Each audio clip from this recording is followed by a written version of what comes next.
இயேசுவோட உயிர்த்தெழுதல் பத்தி நாம பேச ஆரம்பிச்சா நம்ம மனசுக்கு வர்றது பெரும்பாலும் மத்தேயு, மார்க்கு, லூக்கா, யோவான் சுவிசேஷங்கள் தான் இல்லையா? ஆனா உண்மையிலேயே முதல்ல எழுதப்பட்ட சாட்சி அதுக்கும் பல வருஷத்துக்கு முன்னாடியே இருந்துச்சுன்னு சொன்னா நம்புவீங்களா? வாங்க இந்த அலசல்ல அந்த முதல் பதிவுக்குள்ள ஆழமா போய் அது ஆரம்பகால கிறிஸ்தவர்களுக்கு நிஜமாவே என்ன அர்த்தத்தை கொடுத்துச்சுன்னு பார்க்கலாம். ஆமா, இந்த கேள்வியை கேட்டா போதும் எல்லாருமே உடனே சொல்றது சுவிசேஷங்களோட பேரை தான். அது ரொம்ப இயல்பான ஒரு பதில் தான். ஆனா இங்க தான் ஒரு ஆச்சரியம் காத்துட்டு இருக்கு. வரலாற்று சான்றுகள் நம்மள வேற ஒரு இடத்துக்கு, இன்னும் பழைய ஒரு மூலத்துக்கு கூட்டிட்டு போகுது. சுவிசேஷங்கள் எல்லாம் தொகுக்கப்படுறதுக்கு ரொம்ப காலத்துக்கு முன்னாடி இயேசுவை பத்தின கதையெல்லாம் வாய்மொழியா பரவிட்டு இருந்த சமயத்துல இது எழுதப்பட்டிருக்கு. அப்போ யார் அந்த ஆரம்பகால சாட்சி? வேற யாரும் இல்ல, அப்போஸ்தலர் பவுல் தான். யோசிச்சு பாருங்க, இயேசுவோட மரணத்துக்கு பிறகு ஒரு 10-20 வருஷத்துக்குள்ளேயே, அதாவது கிபி 40கள் மற்றும் 50கள்லயே அவர் எழுதிட்டார். சரி, பவுல் ஏன் இவ்வளவு முக்கியமான ஒரு நபர்? ஏன்னா சீஷர்கள் மத்தியில் இந்த நம்பிக்கை எப்படி உருவாச்சுன்னு அவர் விளக்குனது மட்டும் இல்ல, உயிர்த்தெழுந்த இயேசுவை அவரே நேர்ல சந்திச்சதுக்கும் சாட்சி சொல்றார். இங்க ஒரு முக்கியமான விஷயத்தை நாம கவனிக்கணும். பவுல் இந்த உயிர்த்தெழுதலுங்கிற யோசனைய புதுசா கண்டுபிடிக்கல. அவர் என்ன பண்றார்னா, அப்போ ஏற்கனவே புழக்கத்துல இருந்த ஒரு வாய்மொழி பாரம்பரியத்தை தான் மேற்கோள் காட்டுறார். அது ஆரம்பகால கிறிஸ்தவர்கள் ஒருத்தருக்கு ஒருத்தர் பகிர்ந்துகிட்ட ஒரு சின்ன ஆனா ரொம்ப சக்தி வாய்ந்த ஒரு நம்பிக்கை அறிக்கை மாதிரி இருந்துச்சு. அப்போ என்ன அந்த நம்பிக்கை அறிக்கை? அது ரொம்ப எளிமையானது, ஆனா ரொம்ப ஆழமானது. இயேசு மரித்து உயிர்த்தெழுந்தார். இந்த 2 விஷயங்கள் அடங்குன அடித்தளத்து மேலதான் மத்த எல்லாமே கட்டப்பட்டது. ஓகே, இந்த நம்பிக்கை நிஜ வாழ்க்கையில எப்படி வேலை செஞ்சது? இதுக்கு ஒரு அருமையான உதாரணம் பவுலோட முதல் கடிதமான 1 தெசலோனிக்கேயர்ல இருக்கு. அங்க இருந்த கிறிஸ்தவர்கள் மனதை உடைக்கிற ஒரு நிஜமான பிரச்சனையோட போராடிக்கிட்டு இருந்தாங்க. அவங்களோட கேள்வி இதுதான்: ஐயோ, இயேசு திரும்பி வர்றதுக்கு முன்னாடியே எங்க அன்புக்குரியவங்க இறந்துட்டாங்களே, அவங்களுக்கு என்ன ஆகும்? அவங்க ரட்சிப்பை இழந்துடுவாங்களா? இந்த கேள்வி அவங்க மனசுல பெரிய துக்கத்தையும் பயத்தையும் உண்டாக்கிச்சு. பவுலோட பதில் அவங்களோட பயத்தை நேருக்கு நேரா சந்திக்குது. முதல்ல அவங்களுக்கு ஆறுதல் சொல்லிட்டு, அதுக்கப்புறம் தன்னோட வாதத்தை நாம கொஞ்ச நேரத்துக்கு முன்னாடி பார்த்த அதே மைய நம்பிக்கை மேல கட்டி எழுப்புறாரு. இயேசு மரித்து உயிர்த்தெழுந்தார். இங்கதான் விஷயம் ரொம்ப சுவாரஸ்யமா மாறுது. பவுல் அவங்களுக்கு ஆறுதல் சொல்றதோட நிறுத்திக்கல. அவங்களுக்கு நிஜமான நம்பிக்கையை கொடுக்க எதிர்காலத்தை பத்தி ஒரு பிரமிப்பான, ஒரு காவிய மாதிரியான சித்திரத்தை வரைகிறார். அந்த வாக்குறுதி என்ன தெரியுமா? மரித்தவர்கள் கைவிடப்படல. அது மட்டும் இல்ல, அவங்க தான் முதல்ல எழுந்திருப்பாங்க. இயேசுவை போலவே அவங்களும் கடைசி தீர்ப்பிலிருந்து காப்பாத்தப்படுவாங்க. நினைச்சு பாருங்க, இது எவ்வளவு பெரிய நம்பிக்கையா இருந்திருக்கும். ஆனா இங்க ஒரு நிமிஷம் நாம நிறுத்தணும். அவங்க உயிர்த்தெழுதல்னு சொன்னப்போ இன்னைக்கு நாம நினைக்கிற அர்த்தத்துல சொல்லல. அது வெறும் ஆன்மா பரலோகத்துக்கு போறத பத்தின விஷயம் கிடையாது. பவுலுக்கும் அவரோட முதல் நூற்றாண்டு யூத பார்வையாளர்களுக்கும் உயிர்த்தெழுதல் அப்படிங்கிறது உடலோடு சம்பந்தப்பட்ட எதிர்காலத்துல நடக்க போற ஒரு நிகழ்வு. அதுக்கு மரணத்திற்கு பிறகான வாழ்க்கைக்கு பிறகு வாழ்க்கைன்னு ஒரு பேர் கூட இருந்துச்சு. அதாவது ஒருத்தர் இறந்த உடனே நடக்கிற விஷயம் இல்ல அது. இத இன்னும் தெளிவா புரிஞ்சுக்கலாம். இது ஒரு ஆவியா இருக்கிறது பத்தினது இல்ல, ஒரு புதிய மாற்றப்பட்ட உடலை பத்தினது. இது எதிர்காலத்துல நடக்க போற ஒரு நிகழ்வு, இப்போ இல்ல. அதனால மரித்தவர்கள் அந்த உயிர்த்தெழுதலுக்காக காத்துக்கிட்டு இருக்காங்க. இந்த யூத பின்னணியை நம்ம சரியா புரிஞ்சுக்கிட்டாதான் பவுல் சொன்ன அந்த ஒரு புரட்சிகரமான, நம்மளை யோசிக்க வைக்கிற ஒரு யோசனையை உண்மையிலே பாராட்ட முடியும். இதுதான் அந்த புரட்சிகரமான யோசனை. பவுல் என்ன சொன்னார்னா, உயிர்த்தெழுதல் இனிமேல் எதிர்காலத்துல மட்டும் நடக்க போற ஒரு விஷயம் இல்ல, அது ஏற்கனவே தொடங்கிடுச்சு. ஆமா, அது இயேசுவோட தொடங்கிடுச்சு. அவர் மத்த எல்லாருக்கும் முன்னாடியே எழுப்பப்பட்டார். இந்த ஒரு யோசனை தான் எல்லாவற்றையுமே மாத்தி போட்டுச்சு. சரி, ஒரு சின்ன ரீகேப். நாம என்ன கத்துக்கிட்டோம்? பவுல் தான் நம்மளோட முதல் சாட்சின்னு பார்த்தோம். இயேசு மரித்து உயிர்த்தெழுந்தாருங்கிற எளிமையான நம்பிக்கை தான் கிறிஸ்துவத்தோட மையமா இருந்துச்சு. அதோட உயிர்த்தெழுதல்ங்கிறது ஒரு எதிர்கால உடல் ரீதியான நம்பிக்கை. இது துக்கத்துல இருந்தவங்களுக்கு உண்மையான ஆறுதலை கொடுத்துச்சு. உயிர்த்தெழுதல் இந்த வார்த்தையை கேட்ட உடனே உங்களுக்கு என்ன தோணுது? ஏதோ பேய், ஆவி மாதிரி ஒரு உருவமா? வாங்க, அப்போஸ்தலன் பவுலோட பார்வையில இது எவ்வளவு ஆழமான, உறுதியான ஒரு விஷயம்னு பார்க்கலாம். நீங்க நினைக்கிறத விட இது ரொம்பவே சுவாரஸ்யமா இருக்க போகுது. அதாவது உயிர்த்தெழுதல்னா நம்ம உடம்ப விட்டுட்டு ஆவியா போறது தானா? இதுதான் நம்மள பலரோட எண்ணம். ஆனா அப்போஸ்தலன் பவுல பொறுத்த வரைக்கும் இது உண்மையே இல்ல. அவரோட பார்வையில உயிர்த்தெழுதல்ங்கிறது இதை விட ரொம்ப உறுதியான, இன்னும் சொல்ல போனா ஒரு புரட்சிகரமான விஷயம்.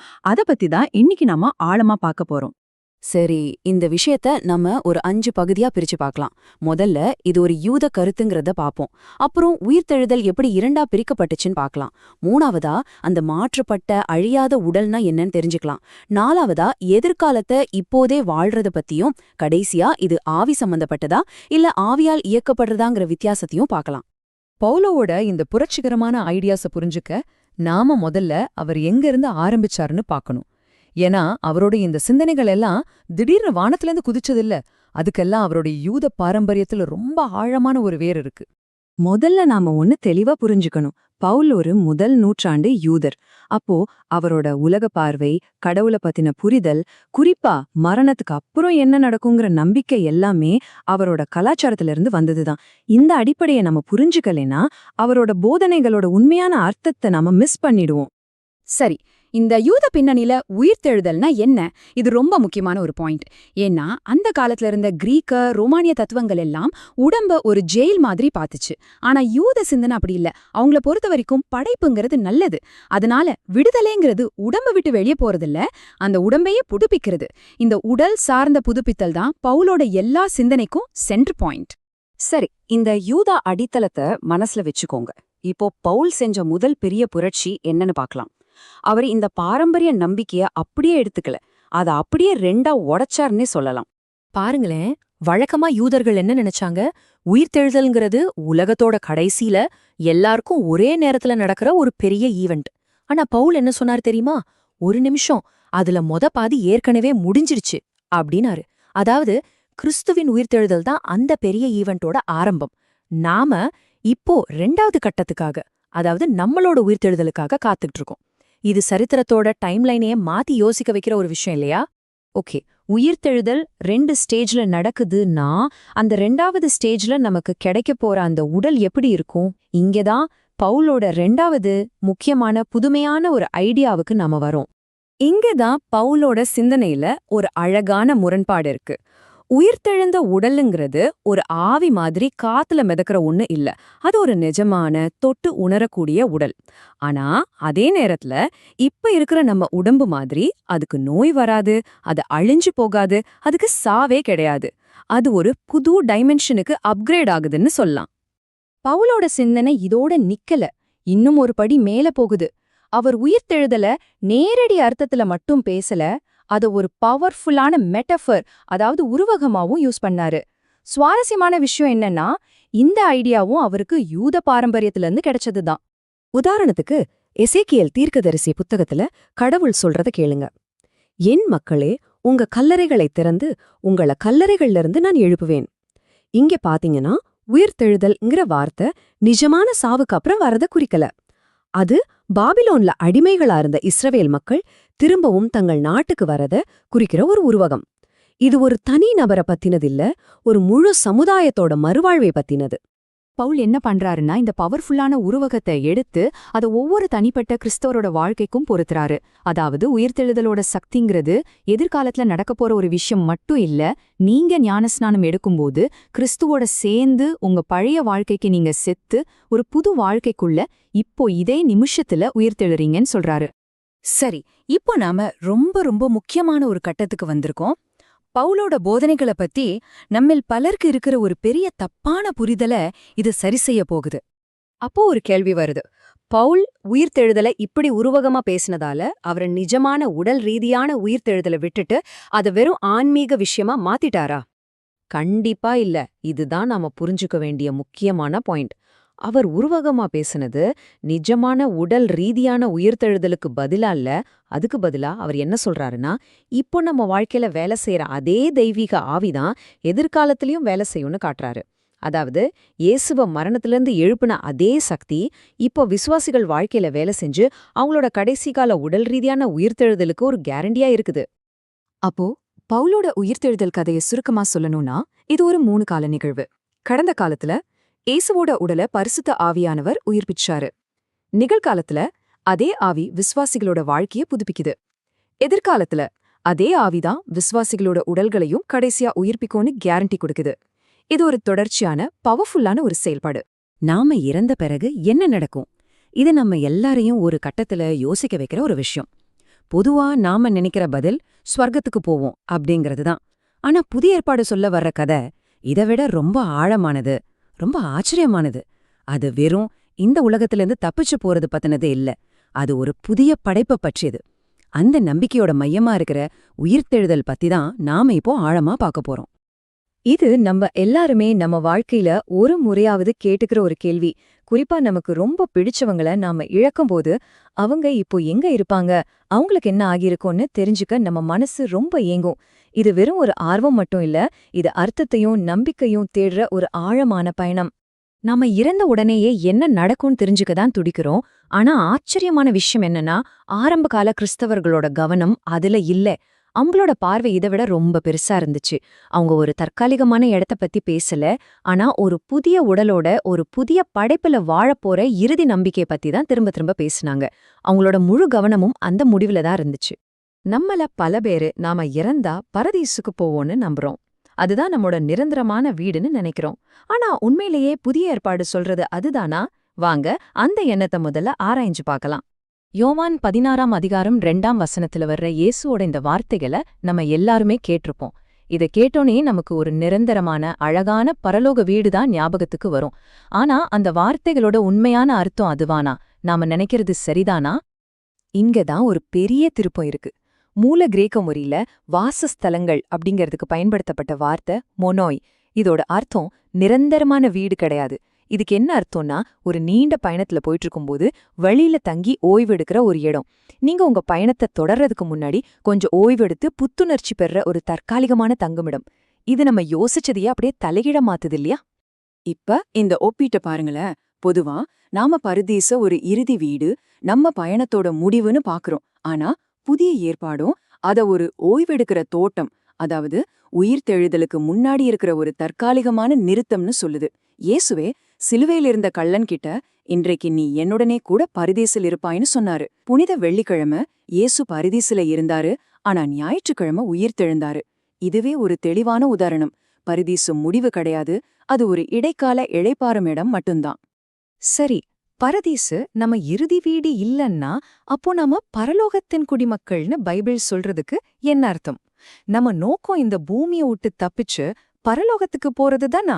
வாங்க அடுத்ததா இருக்கிற பொதுவான ஒரு தவறான புரிதலை பார்க்கலாம். பிலிப்பியர் 3:20 வர்ற இந்த வசனத்தை படிக்கும்போது நம்ம நோக்கம் இந்த உலகத்தை விட்டுட்டு நம்ம சொந்த வீடான பரலோகத்துக்கு திரும்பி போறதுதான் நிறைய பேரு தப்பா புரிஞ்சுக்கிறாங்க. இது ஒரு எஸ்கேப் பிளான் மாதிரி தான் தெரியுது. இது ஒரு நியாயமான கேள்விதான். இத படிக்கும்போது அப்படிதான் தோணும். ஆனா பவுல் யாருக்கு எந்த சூழ்நிலையில இதை எழுதினாருன்னு நாம புரிஞ்சுக்கிட்டா அதோட உண்மையான ஆச்சரியமான அர்த்தம் நமக்கு விளங்கும். இங்கதான் வரலாற்று பின்னணி ரொம்ப முக்கியம். பவுல் இந்த கடிதத்தை எழுதின பிலிப்பி நகரம் ஒரு சாதாரண ஊர் இல்ல, அது ஒரு ரோம காலனி. அங்க வாழ்ந்த ரோம குடிமக்கள் ரிட்டையர் ஆனதும் தாய் நாடான ரோம் நகரத்துக்கு திரும்பி போகணும்னு யாரும் எதிர்பார்க்கல. அதுக்கு பதிலா அவங்க எங்க இருக்காங்களோ அந்த இடத்துலயே ரோமோட கலாச்சாரத்தையும் சட்டத்திட்டங்களையும் நிலைநிறுத்த வேண்டிய ஏஜென்ட்ஸா இருந்தாங்க. அப்போ நாம பரலோகத்தோட குடிமக்கள்னா நம்ம பரலோகத்துக்கு தப்பிச்சு போக போறோம்னு அர்த்தம் இல்ல. அதுக்கு பதிலா பரலோகத்தோட கலாச்சாரத்தை, அதோட நீதிய, அன்ப இங்க இந்த பூமிக்கு கொண்டு வர அனுப்பப்பட்ட தூதர்கள் நாம. சுருக்கமா சொல்லணும்னா இது பரலோகத்துக்கு ஒரு வெளியேற்ற திட்டம் இல்ல, பரலோகத்திலிருந்து பூமிக்கு ஒரு குடியேற்ற திட்டம். சரி, அந்த கடைசி நாள்ல நம்ம ராஜா திரும்பி வரும்போது என்ன நடக்கும்? அப்போஸ்தலன் பவுல் அதை விவரிக்க வார்த்தைகள் இல்லாம தவிக்கிறாரு. அதனால அவர் நமக்கு ஒரு நேரடியான விளக்கத்தை கொடுக்கல, அதுக்கு பதிலா ஒரு மாபெரும் அரச வரவேற்பு எப்படி இருக்கும்னு காட்டுற மாதிரி ரொம்ப சக்தி வாய்ந்த சித்திரங்களை நமக்கு கொடுக்கறாரு. பவுல் நமக்கு அது கடைசி நாள்ல என்ன நடக்கும்னு ஒரு வீடியோ ரெக்கார்டிங் மாதிரி காட்டல. அதுக்கு பதிலா அந்த நிகழ்வோட அவசரத்தையும் முக்கியத்துவத்தையும் நமக்கு உணர்த்துறதுக்காக பல உருவகங்களை ஒன்னா கலந்து பயன்படுத்துறாரு. 1 தெசலோனிக்கர் 4ஆம் அதிகாரத்துல பவுல் 3 சக்தி வாய்ந்த சித்திரங்களை ஒன்னா இணைக்கிறாரு. முதல்ல சீனாய் மலையிலிருந்து தேவன் இறங்கி வந்து உடன்படிக்கைய நிலைநாட்டினது போல. 2வது தானியேல் பார்த்த மனுஷகுமாரன் துன்பங்களுக்கு பிறகு மேகங்கள் மேல ஏறி மகிமையடைஞ்சது போல. 3வது ரொம்ப முக்கியமா ஒரு பேரரசர் ஒரு நகரத்துக்கு வரும்போது மக்கள் எல்லாம் நகரவாசலுக்கு வெளியே போய் அவரை வரவேற்று ஊர்வலமா நகரத்துக்குள்ள கூட்டிட்டு வர்றது போல. இந்த 3 படங்களும் சேர்ந்து ஒரு பிரம்மாண்டமான நிகழ்வை நமக்கு காட்டுது. ஆக முக்கியமான விஷயம் என்னன்னா, நாம கர்த்தரை ஆகாயத்துல சந்திக்கிறது அவர் இங்கிருந்து கூட்டிட்டு போறதுக்கு இல்ல.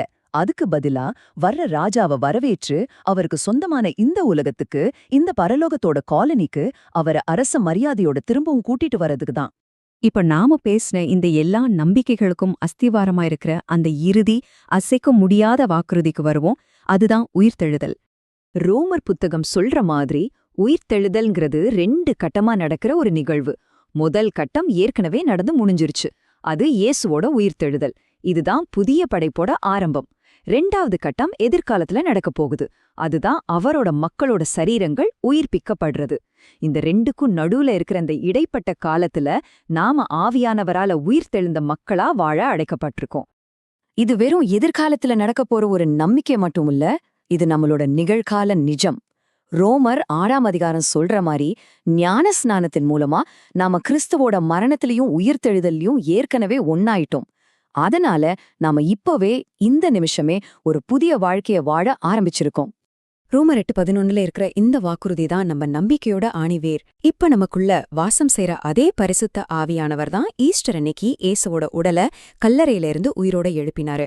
அந்த ஆவியானவரே ஒரு நாள் நம்மளோட மரண சரீரங்களையும் உயிர்ப்புப்பாருன்னு பவுல் ரொம்ப உறுதியா சொல்றாரு.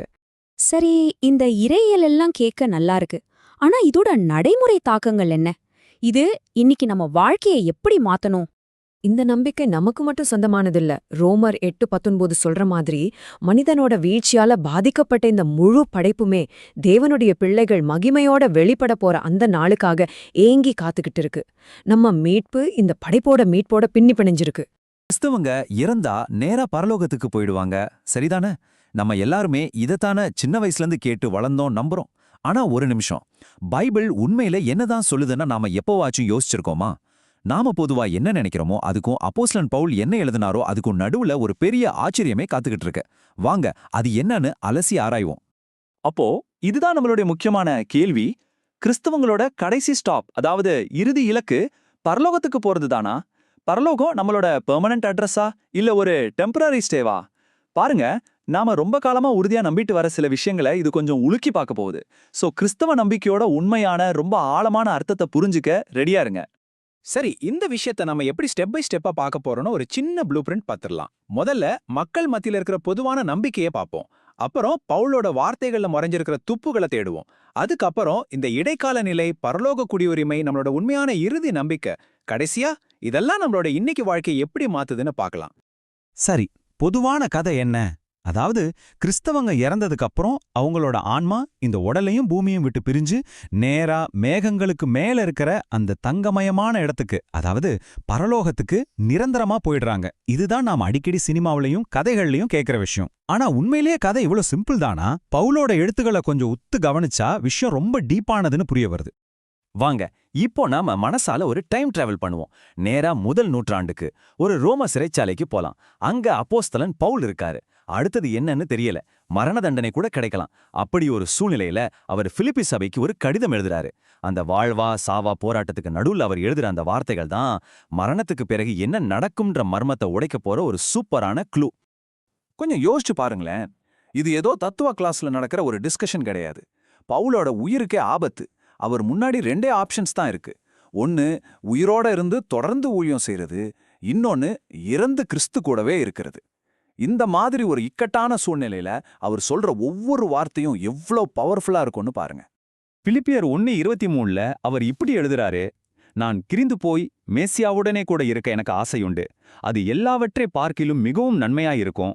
இந்த வசனத்துல ஒரு முக்கியமான விஷயத்த கவனிச்சிங்களா? அவர் நான் பரலோகத்துக்கு போக ஆசைப்படுறேன்னு சொல்லல. அவர் சொல்றது மேசியாவுடனே கூட இருக்க ஆசைப்படுறேன்னு. இந்த சின்ன வார்த்தை வித்தியாசம்தான் பெரிய மாற்றத்தை உண்டாக்க போகுது. அதாவது செத்த உடனே என்ன நடக்கும்னு கேட்டா பவுலோட பதில் நாம கிறிஸ்துவோட இருப்போங்கிறது தான். ஓகே, மேசியாவோட இருப்பதுன்னா அதுக்கு என்ன அர்த்தம்? நம்ம செத்ததும் ஒரு ஆழ்ந்த தூக்கத்துக்கு போயிடுவோமா? எதுவுமே தெரியாத ஒரு நிலைக்கா? இல்ல வேற எதனா நடக்குமா? பவுலோட இந்த வார்த்தைகள் இதுக்கு என்ன பதில் சொல்லுதுன்னு கொஞ்சம் டீப்பா பார்ப்போம். இங்க ஒரு முக்கியமான லாஜிக் பாயிண்ட் இருக்கு. பவுல் இந்த நிலைய சும்மா நல்லதுன்னு சொல்லல, மிகவும் நன்மைன்னு சொல்றாரு. நீங்களே யோசிச்சு பாருங்க, எதுவுமே தெரியாம ஒரு தூக்க நிலையில இருக்கிறது உயிரோட இருந்து ஊழியம் செய்யறதை விட எப்படி மிகவும் நல்லதா இருக்க முடியும்?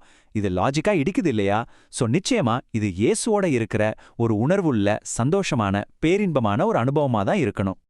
ஆனா இங்க நாம ஒரு விஷயத்த தெளிவா புரிஞ்சுக்கணும். கிறிஸ்துவோட இருக்கிறது ஒரு அற்புதமான விஷயம்தான், சந்தேகமே இல்ல. ஆனா அது ஒரு சூப்பர் ஹிட் படத்தோட ட்ரெய்லர் மாதிரி தான். முழு படமே இன்னும் பாக்கி இருக்கு. அதாவது இது ஒரு இடைக்கால நிலை, ஒரு வெயிட்டிங் ஹால் மாதிரி. உண்மையான பிரம்மாண்டமான கிளைமேக்ஸ் இன்னும் வரல, கதை இதோட முடியவே இல்ல. இப்போதான் நாம இந்த முழு டிஸ்கஷனோட கிளைமேக்ஸுக்கே வரோம். பிலிப்பியர் 3ஆம் அதிகாரத்துல வர்ற ஒரே ஒரு வரி நாம இவ்ளோ நாளா நம்பிட்டு இருந்த பல விஷயங்களை அப்படியே தலைகீழா புரட்டி போட போகுது. சொல்லப்போனா இதுதான் அந்த அஹா மொமெண்ட்.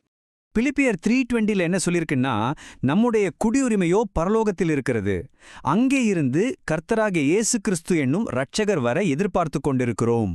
இதை மேலோட்டமா படிச்சா என்ன தோணும்? ஓ, நம்ம சிட்டிசன்ஷிப் ஹெவன்ல இருக்கு, ஸோ நம்ம நாட்டுக்கு திரும்பி போக போறோம் அப்படின்னு தோணும். நிறைய பேர் அப்படிதான் புரிஞ்சுக்கிறாங்க. ஆனா பவுல் உண்மையில அதைத்தான் மீன் பண்ணாரா? அந்த வார்த்தைகளோட உண்மையான அர்த்தம் என்னவா இருக்கும்? இந்த கேள்விக்கான பதில் அந்த வார்த்தைகள்ல மட்டும் இல்ல, அந்த வார்த்தைகள் யாருக்காக எழுதப்பட்டுச்சோ அவங்களோட வாழ்க்கையில தான் இருக்கு. இத புரிஞ்சுக்கணும்னா நாம பிலிப்பி நகரத்தோட சரித்திரத்தை கொஞ்சம் தெரிஞ்சுக்கணும். வாங்க ஒரு குட்டி ஹிஸ்டரி டூர் போயிட்டு வருவோம். இங்க தான் ஒரு பெரிய ட்விஸ்ட் இருக்கு. பிலிப்பிங்கிறது ஒரு சாதாரண ஊர் இல்ல, அது ஒரு ரோமன் காலனி. அப்படின்னா என்ன? ரோம்ல இருந்து சில ரோம குடிமக்களை அங்க குடியேத்தி இருப்பாங்க. அவங்களோட வேலை என்ன தெரியுமா? அவங்க இருக்கிற அந்த அந்நிய ஊரை ரோம் மாதிரியே மாத்தணும். ரோமோட கலாச்சாரம், சட்டங்கள், வாழ்க்கை முறை அங்க கொண்டு வரணும். அவங்க வேலை முடிஞ்சதும் ரோமுக்கு ரிட்டர்ன் போக மாட்டாங்க. அவங்க இருக்கிற இடத்தையே ஒரு குட்டி ரோமா மாத்துவாங்க. இப்போ அந்த வசனத்தை மறுபடியும் யோசிச்சு பாருங்க. பரலோகத்தின் குடிமக்கள்லாம் நாம இந்த பூமியில இருந்து எஸ்கேப் ஆகிறதுக்கான டிக்கெட் வச்சிருக்கோம்னு அர்த்தம் இல்ல. அதுக்கு பதிலா நாம இந்த பூமியில பரலோகத்தோட அம்பாசிடர்ஸ் மாதிரி பரலோகத்தோட கலாச்சாரத்தை, அன்பை, நீதியை இங்க கொண்டு வர்றதுக்காக தான் நாம இருக்கோம். நம்மளோட சிட்டிசன்ஷிப், நம்மளோட எஸ்கேப் ரூட்டை சொல்லல, நம்மளோட இப்போதே மிஷனை சொல்லுது. இது ஒரு பெரிய பார்வை மாற்றம் இல்லையா? அப்போ ஒரு நிமிஷம், பரலோகத்துக்கு போறது தான் நம்மளோட இறுதி இலக்கு இல்லைன்னா அப்புறம் எதுதான் உண்மையான நம்பிக்கை? சும்மா அந்த இடைக்கால நிலை மட்டும்தானா? கண்டிப்பா இல்ல. உண்மையான கிளைமேக்ஸ் இனிமே தான் ஆரம்பிக்க போகுது. பைபிள் சொல்ற இறுதி நம்பிக்கை தப்பிச்சு போறத பத்தி இல்ல, அது ஒரு மிகப்பெரிய உருமாற்றத்தை, ஒரு டிரான்ஸ்ஃபார்மேஷனை பத்தினது. அடுத்த வசனமே அதை சொல்லுது பாருங்க. பிலிப்பியர் 3:21. அவர் தம்முடைய மகிமையுள்ள சரீரத்திற்கு ஒப்பாக நம்முடைய அற்பமான சரீரத்தை மறுரூபப்படுத்துவார். இதை நல்லா கவனிங்க. இயேசுவோட வருகையோட நோக்கம் நம்மளை இங்கிருந்து கூட்டிட்டு போறது இல்ல, நம்மளை இங்கேயே மாத்துறது தான். நம்மளோட இந்த உடல்களை அவரோட மகிமையான உடலை போல மாத்துறது. சோ இது ஒரு இடமாற்றம் இல்ல, இது ஒரு உருமாற்றம். நம்ம உடலும் இந்த முழு உலகமும் புதுப்பிக்கப்படுறது தான் நம்மளோட இறுதி நம்பிக்கை. அப்போ சுருக்கமா சொன்னா, கிறிஸ்தவ நம்பிக்கைங்கிறது ஒரு எஸ்கேப் பிளான் கிடையாது, அது ஒரு ரெஸ்டோரேஷன் ப்ராஜெக்ட். இந்த பூமியை விட்டு ஓடி போறதில்ல, இந்த பூமியே புதுப்பிச்சு இங்கேயே கடவுளோட ஆட்சியை கொண்டு வர்றது தான் திட்டம். அப்போ நம்ம நம்பிக்கை பரலோகத்தை மட்டுமே மையமா கொண்டதில்ல, புதுப்பிக்கப்பட்ட பூமியை மையமா கொண்ட ஒரு நம்பிக்கை. சரி, இவ்ளோ நேரம் நாம பேசினதெல்லாம் ரொம்ப அருமையான இறையியல் விஷயங்கள். ஆனா இதெல்லாம் தெரிஞ்சுக்கிறதுனால நம்மளோட டெய்லி லைஃப்ல என்ன மாற்றம் வரப்போகுது? வாங்க எல்லாத்தையும் ஒன்னா சேர்த்து பார்ப்போம். அப்போ ஒரு கிறிஸ்தவரோட மரணத்துக்கு பின்னான பயணம் 2 முக்கியமான கட்டங்களா இருக்கு. முதல் கட்டம் என்னன்னா, மரணத்துக்கு பிறகு நாம கிறிஸ்துவோட ஒரு சந்தோஷமான ஆனா தற்காலிகமான நிலையில இருப்போம். 2வது இறுதி கட்டம், எப்போ இயேசு பூமிக்கு திரும்பி வராரோ அப்போ நம்ம உடல்களும் இந்த உலகமும் முழுசா புதுப்பிக்கப்பட்டு நாம இங்கேயே அவரோட என்றென்றைக்கும் வாழ்வோம். சோ இன்னைக்கான முக்கியமான டேக்அவேஸ் என்னன்னா, 1, கிறிஸ்தவ நம்பிக்கைங்கிறது பூமியிலேருந்து தப்பிச்சு ஓடுறதில்ல, பூமியை புதுப்பிக்கிறது.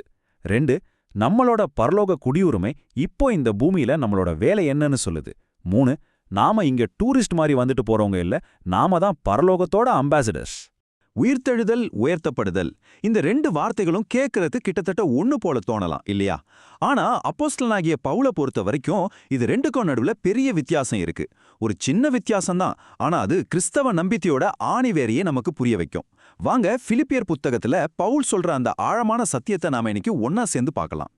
சரி, இந்த வித்தியாசத்தை நாம புரிஞ்சுக்கிறதுக்கு முன்னாடி பவுல் யாருக்கு இந்த கடிதத்தை எழுதினாருன்னு முதல்ல பார்க்கணும். பிலிப்பி பட்டணம்ங்கிறது ஒரு சாதாரண ஊர் கிடையாதுங்க, அது ஒரு ரோம காலனி. அங்க பவுல் எழுதின ஒவ்வொரு வார்த்தைக்கும் ஒரு அரசியல் அர்த்தம் இருந்துச்சு, அதுவும் ரொம்ப ஆபத்தான அர்த்தம். கொஞ்சம் யோசிச்சு பாருங்க, கர்த்தர், இரட்சகர் அப்படிங்கிற பட்டமெல்லாம் அந்த காலத்துல ரோம பேரரசருக்கு மட்டுமே சொந்தம். ஆனா பவுல் என்ன பண்றாரு? சிலுவையில அறையப்பட்ட ஒருத்தருக்கு இந்த பட்டங்களை கொடுக்கறாரு. இது சும்மா ஒரு மத ரீதியான பிரகடனம் மட்டும் இல்ல. இது பேரரசரோட அதிகாரத்துக்கே விடப்பட்ட ஒரு நேரடி சவால். நிஜமாவே உயிருக்கே ஆபத்தான ஒரு செயல் அது. இந்த மாதிரி ஒரு அரசியல் பின்னணியில தான் பிலிப்பியர் 2ஆம் அதிகாரத்துல நமக்கு ஒரு பெரிய புதிர் காத்துட்டு இருக்கு. பல 100 வருஷமா வாசகர்களை குழப்பிட்டு இருக்கிற ஒரு ஆச்சரியமான விஷயம் அது. இங்கதான் அந்த முக்கியமான கேள்வி வருது. இயேசுவோட மிகப்பெரிய விற்றிய பத்தி பேசுற இந்த புகழ்பெற்ற பாடல்ல ரொம்ப முக்கியமான ஒரு நிகழ்வு, அதாவது உயிர்த்தெழுதல். ஏன் இல்ல? அது எப்படி சாத்தியமாகும்? இதுக்கு பொதுவா என்ன விளக்கம் சொல்லுவாங்கன்னா, பவுல பொறுத்த வரைக்கும் உயிர்த்தெழுதலும் உயர்த்தப்படுதலும் ஒண்ணுதான் சொல்லுவாங்க. ஆனா நாம பாக்குற இந்த ஆதாரம் என்ன சொல்லுதுன்னா, அது இப்ப இருக்கிற ஒரு தவறான புரிதல்னு சொல்லுது. உடல் ரீதியான உயிர்த்தெழுதலை நம்ப மறுக்கிறதால வந்த குழப்பம் இதுன்னு அது வாதிடுது. சரி, வாங்க இந்த குழப்பத்தை நாம தெளிவுபடுத்திக்கலாம். பவுலோட பார்வையில இது ரெண்டுமே தனித்தனி விஷயங்கள். ஒண்ணுக்கு அப்புறம் ஒண்ணு நடந்த ரெண்டுக்குமே வெவ்வேறு அர்த்தங்கள் இருக்கிற நிகழ்வுகள். முதல்ல உயிர்த்தெழுதல். இது ஏதோ ஆவிக்குரிய அனுபவம் மட்டும் கிடையாது. பவுல பொறுத்த வரைக்கும் இது ஒரு நிஜமான உடல் ரீதியான நிகழ்வு. அதாவது மரிச்சு போன உடல் திரும்பவும் உயிர் பெற்று வர்றது. ரெண்டாவதா உயர்த்தப்படுதல். இது இயேசுவோட ஆளுகையையும் அதிகாரத்தையும் குறிக்குது. அதாவது சீசர் கிடையாது, இயேசுதான் உண்மையான கர்த்தர்னு சொல்ற ஒரு அதிகாரப்பூர்வமான அரசியல் மற்றும் இறையியல் பிரகடனம் இது. ஓகே, 2ஆம் அதிகாரத்துல உயர்த்தப்படுதலை பத்தி பேசிட்டாரு. அப்போ பவுல் உயிர்த்தெழுதலை பத்தி எங்க தான் பேசுறாரு? இதுக்கான பதில் அடுத்த அதிகாரமான 3ஆவது அதிகாரத்துல ரொம்ப தெளிவா காத்துட்டு இருக்கு. ஆமா, 3ஆவது அதிகாரத்துல தான் பவுல் உயிர்த்தெழுதலோட உண்மையான அர்த்தத்தை சொல்றாரு. அது வெறும் எதிர்காலத்துல நடக்க போற ஒரு விஷயம் மட்டும் இல்ல, அது இப்போ நம்மளோட பாடுகள் மத்தியில நம்ம வாழ்க்கையில வேலை செய்யற ஒரு சக்தி. பவுலோட சொந்த வார்த்தைகள்லயே இதை கேளுங்களேன். உயிர்த்தெழுதலோட வல்லமை, இயேசுவை தெரிஞ்சுக்கிறது, அவரோட பாடுகள்ல பங்கு பெறுறது, இது எல்லாத்துக்கும் நடுவுல இருக்கிற தொடர்பை அவர் எவ்வளவு அழகா இங்க விளக்கிறாரு பாருங்க. அப்போ பவுல பொறுத்த வரைக்கும் ரட்சிப்புங்கிறது ஒரே நாள்ல நடக்கிற ஒரு விஷயம் இல்ல. அது நீதிமானாக்கப்படுதல், விசுவாசம், கிறிஸ்துவுக்குள் இருக்கிறது, பாடுகள்ல பங்கு பெறுதுன்னு பல விஷயங்கள் சேர்ந்த ஒரு பயணம். இந்த பயணத்தோட உச்சக்கட்டம்தான் அந்த இறுதி உயிர்த்தெழுதல். இந்த உயிர்த்தெழுதலோட வல்லமையில வாழ்றது ஒரு பாதைன்னா, இதுக்கு நேர் எதிரான இன்னொரு பாதையும் இருக்கு.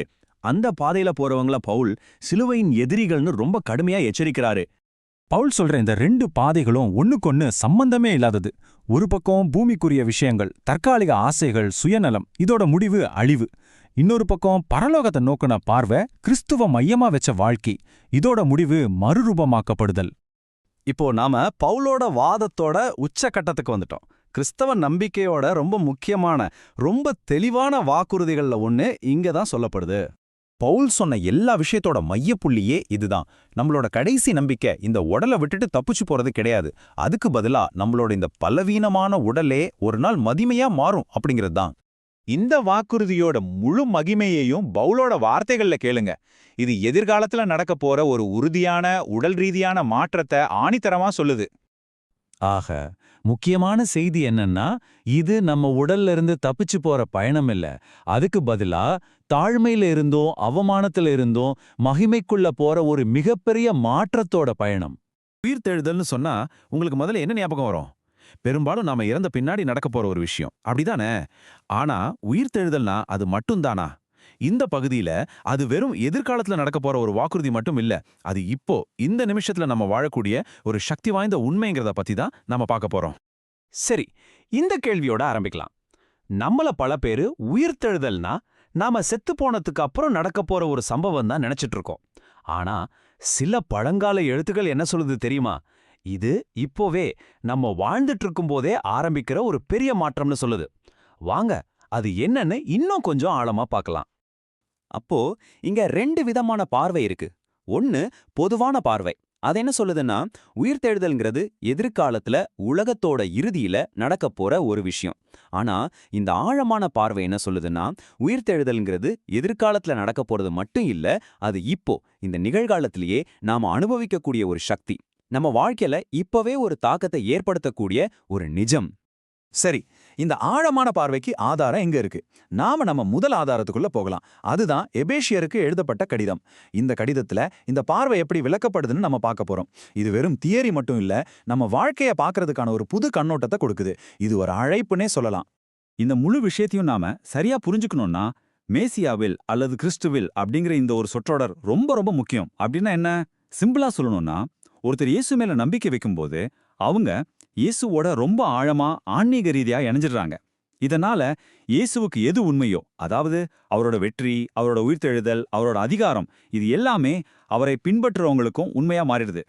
இப்போ எபேசியர்ல இருந்து இந்த முக்கியமான வசனத்தை பாருங்க. இதுல பயன்படுத்தப்பட்டு இருக்கிற வார்த்தைகளை நல்லா கவனிங்க. ரொம்ப சுவாரஸ்யமா இருக்கும். உயிர்ப்பித்தார், எழுப்பினார், அமரச் செய்தார். இது எல்லாமே இறந்த காலத்துல, அதாவது பாஸ்ட் டென்ஸ்ல சொல்லப்பட்டிருக்கு. இது இனிமே நடக்க போகுதுன்னு சொல்லல, ஏற்கனவே நடந்து முடிஞ்சிருச்சுன்னு சொல்லுது. இதுதான் இங்க ரொம்ப முக்கியமான பாயிண்ட். எபேசியர் இதை ஒரு 3 படிநிலைகளா விளக்குது.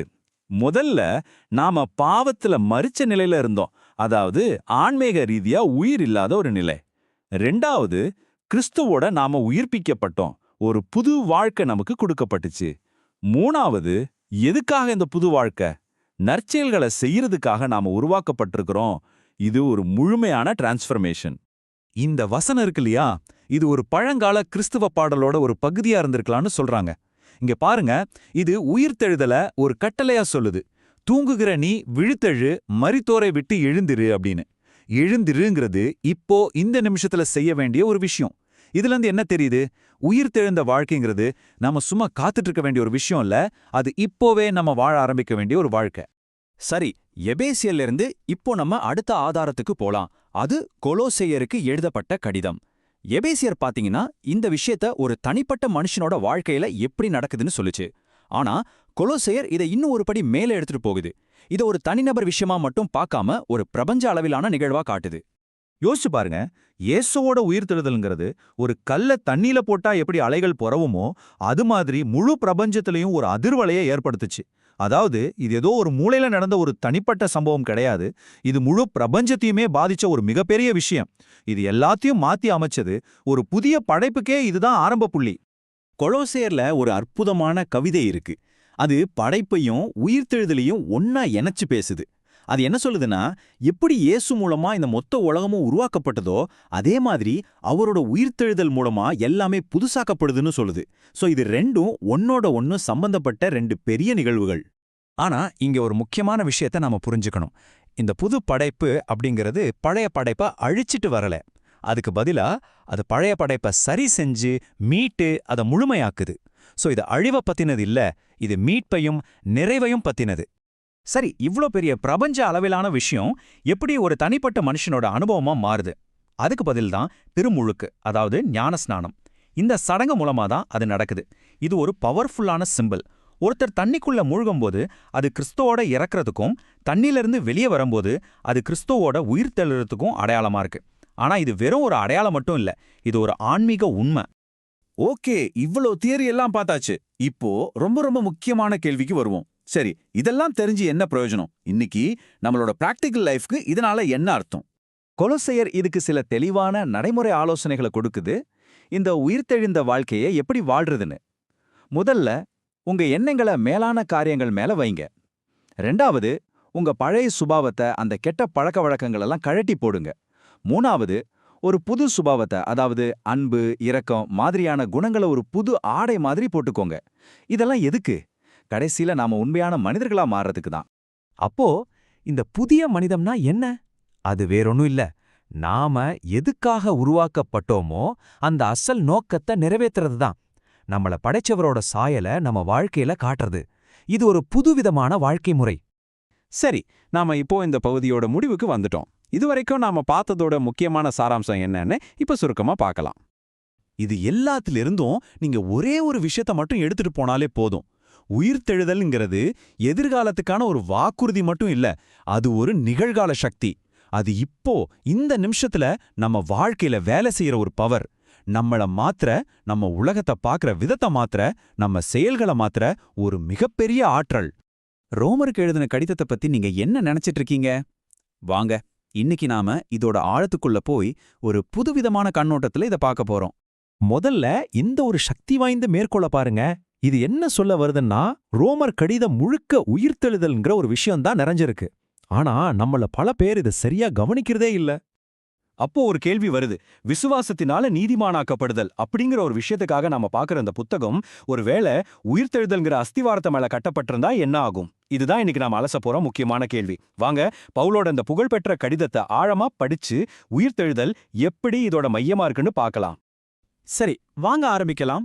ரோமர் கடிதத்துக்குள்ள நம்மளோட பயணத்தை ஒரு தெளிவான திட்டத்தோட தொடங்குவோம். முதல்ல நாம பவுல் எங்க தொடங்குறாரோ அங்கிருந்தே ஆரம்பிப்போம். அதாவது அதிகாரம் 1ல வர்ற நற்செய்தி அறிவிப்பிலிருந்து.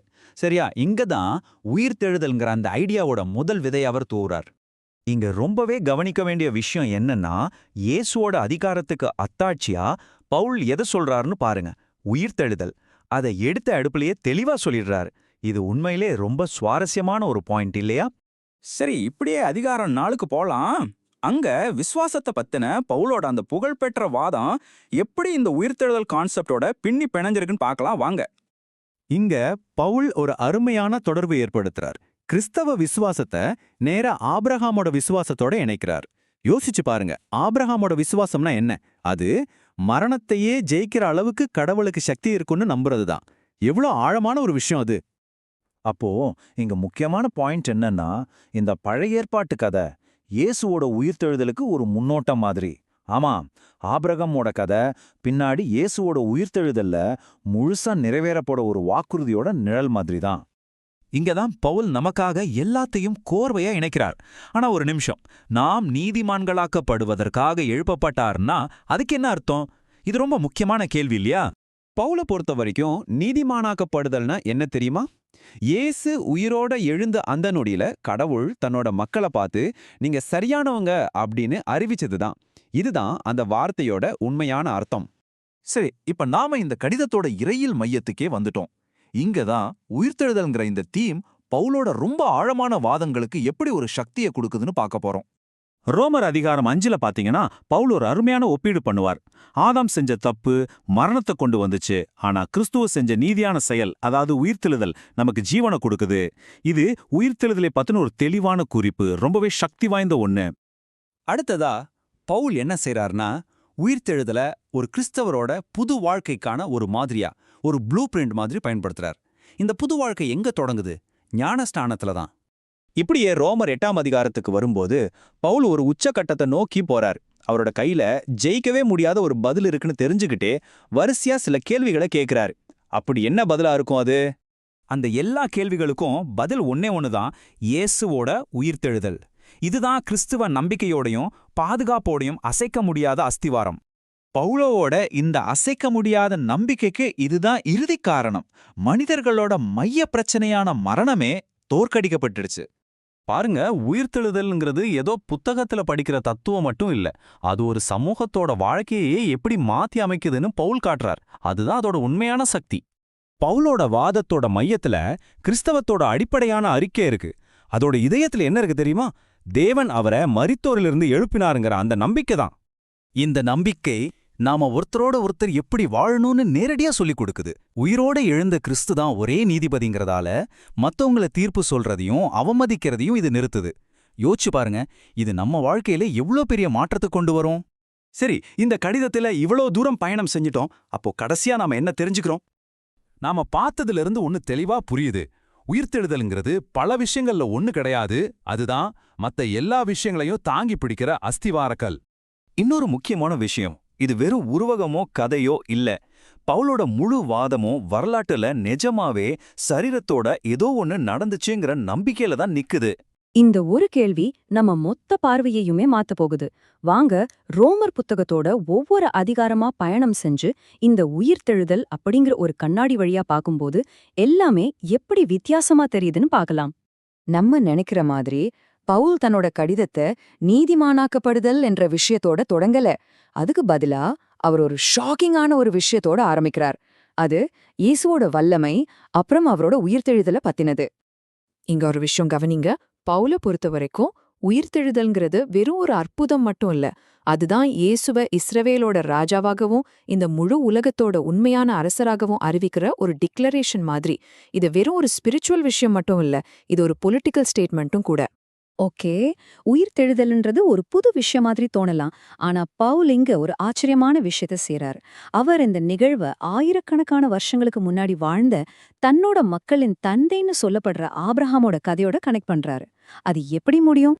பவுல் என்ன சொல்ல வராருன்னு புரிஞ்சுக்க நாம ஒரு முக்கியமான வார்த்தையோட அர்த்தத்தை சரியா புரிஞ்சுக்கணும். அதுதான் நீதி.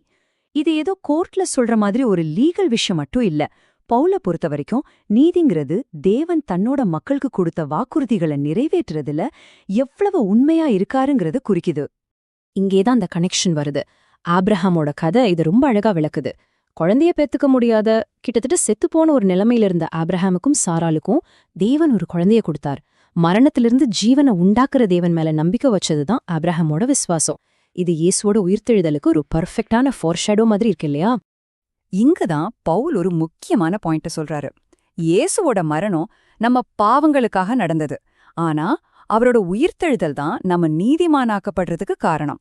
அதாவது இயேசுவோட உயிர்த்தெழுதல் சிலுவையில நடந்தத தேவன் அக்செப்ட் பண்ணிட்டாருன்னு சொல்றதுக்கான ஒரு சீல் மாதிரி. இப்போ நாம ரோமர் கடிதத்தோட இதய பகுதிக்கே வந்திருக்கோம். அடுத்த சில அதிகாரங்கள்ல பவுல் இந்த உயிர்த்தெழுதல்ங்கிற கருத்தை ஒரு பெரிய மியூசிக் மாதிரி அப்படியே கிளைமேக்ஸ்க்கு கொண்டு போறார். பவுல் இங்க மனுஷங்களோட 2 கதைங்களை கம்பேர் பண்றார். ஒரு பக்கம் ஆதாமோட ஒரே ஒரு செயல்பாடு மொத்த மனுஷகுலத்துக்கும் மரணத்தை கொண்டு வந்துச்சு. இன்னொரு பக்கம் கிறிஸ்துவோட கீழ்ப்படிதல், மரணம், அப்புறம் உயிர்த்தெழுதல், இது எல்லாருக்கும் வாழ்வுக்கான ஒரு புது வழியை திறந்து வச்சிருக்கு. அப்ப நீதிமானாக்குதல் நாம் வெறும் பாவம் மன்னிப்பு மட்டும் கிடையாது.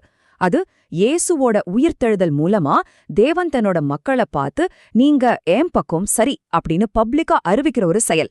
இது ஒரு கோர்ட்ல கொடுக்கிற தீர்ப்பு மாதிரி. பவுல் அவரோட வாதத்தை எப்படி ஸ்டெப் பை ஸ்டெப்பா கொண்டு போறாருன்னு பாருங்க. கிறிஸ்துவோட மரணத்தால நாம தேவனோட சமாதானமாகறோம். ஆனா அவரோட உயிர்த்தெழுந்த ஜீவனால தான் உண்மையாவே நாம காப்பாற்றப்படுறோம். நம்மளோட பழைய வாழ்க்கை அவரோட சேர்ந்து மரிச்சு இப்போ ஒரு புது வாழ்க்கை அவரோட கூடவே உயிர்த்தெழுந்திருக்கு.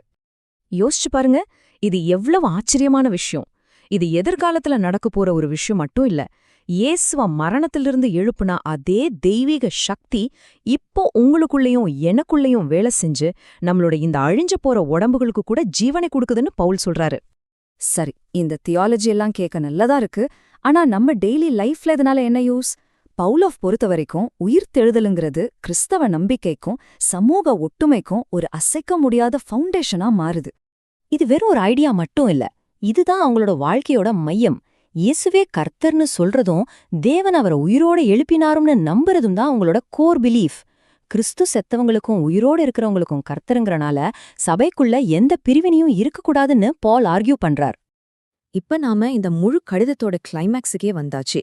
கடவுளோட அன்பிலிருந்து அவரோட மக்களை பிரிக்கிறதுக்கு ஏதாவது ஒன்னு இருக்கான்னு பவுல் கேக்குற அந்த ரொம்ப பவர்ஃபுல்லான பகுதிக்கு வந்திருக்கோம். யார் என்ன குறை சொன்னாலோ என்ன சேலஞ்ச் வந்தாலும் பவுலோட பதில் ஒன்னே ஒண்ணுதான். உங்களை குற்றம் சாட்ட யாருக்கும் அதிகாரம் இல்ல. ஏன்னா உங்களுக்காக செத்தவர், அதைவிட முக்கியமா உங்களுக்காக உயிரோட எழுந்து இன்னைக்கும் கடவுளோட வலது பக்கத்துல உட்கார்ந்திருக்கார். இதுதான் ஃபைனல் ஆன்சர். பவுல் ஒரு பெரிய லிஸ்டே போடுறார். உயரமோ ஆழமோ தேவதூதர்களோ அதிகாரங்களோ எதுவுமே கடவுளோட அன்பிலிருந்து நம்மள பிரிக்க முடியாதுன்னு சொல்றார். ஆனா அந்த லிஸ்ட்ல இருக்கிற எல்லாத்தையும் விட மனுஷனோட மிகப்பெரிய கடைசி எதிரி ஒன்னு இருக்கு. அதுதான் மரணம். அந்த கடைசி எதிரியான மரணம் இயேசு கிறிஸ்துவோட உயிர்த்தெழுதல் மூலமா ஏற்கனவே தோற்கடிக்கப்பட்டுடுச்சுன்னு பவுல் டிக்ளேர் பண்றார். இதுதான் இந்த நற்செய்தியோட மையப்புள்ளி. இன்னைக்கு நாம பார்க்க போறது ஒரு ரொம்ப ஆழமான இறையியல் சிந்தனை. எங்க இருந்தனா 1 கொரிந்தியர் 15ஆம் அதிகாரத்திலிருந்து. அங்க அப்போஸ்தலனாகிய பவுல் ஒரு பெரிய பிரச்சனை எதிர்கொள்றாரு. அதாவது கொரிந்து சபையில சில பேரு செத்தவங்க திரும்ப உயிரோட எந்திரிக்கவே மாட்டாங்க அப்படின்னு சொல்ல ஆரம்பிச்சிட்டாங்க. பாருங்க, இந்த ஒரே ஒரு சந்தேகம் கிறிஸ்தவ விசுவாசத்தோட அஸ்திவாரத்தையே எப்படி ஆட்டி பார்த்துச்சுன்னு நாம இப்ப பார்க்க போறோம். பவுல் இந்த சந்தேகத்தை நேருக்கு நேரா சந்திக்கிறார். இதுதான் இந்த முழு விவாதத்தோட மைய கேள்வியே. ஒருவேளை மரித்தவங்க உயிர்த்தெழவே மாட்டாங்கன்னா அப்ப நாம நம்புற கிறிஸ்தவன் உயிர்த்தெழுதலுக்கு என்ன அர்த்தம்? நம்ம பிரசங்கம், நம்ம விசுவாசம் எல்லாத்துக்கும் என்ன மதிப்பு இருக்கும்? யோசிச்சு பாருங்க, இதோட விளைவுகள் எவ்வளவு தீவிரமா இருக்கும்னு.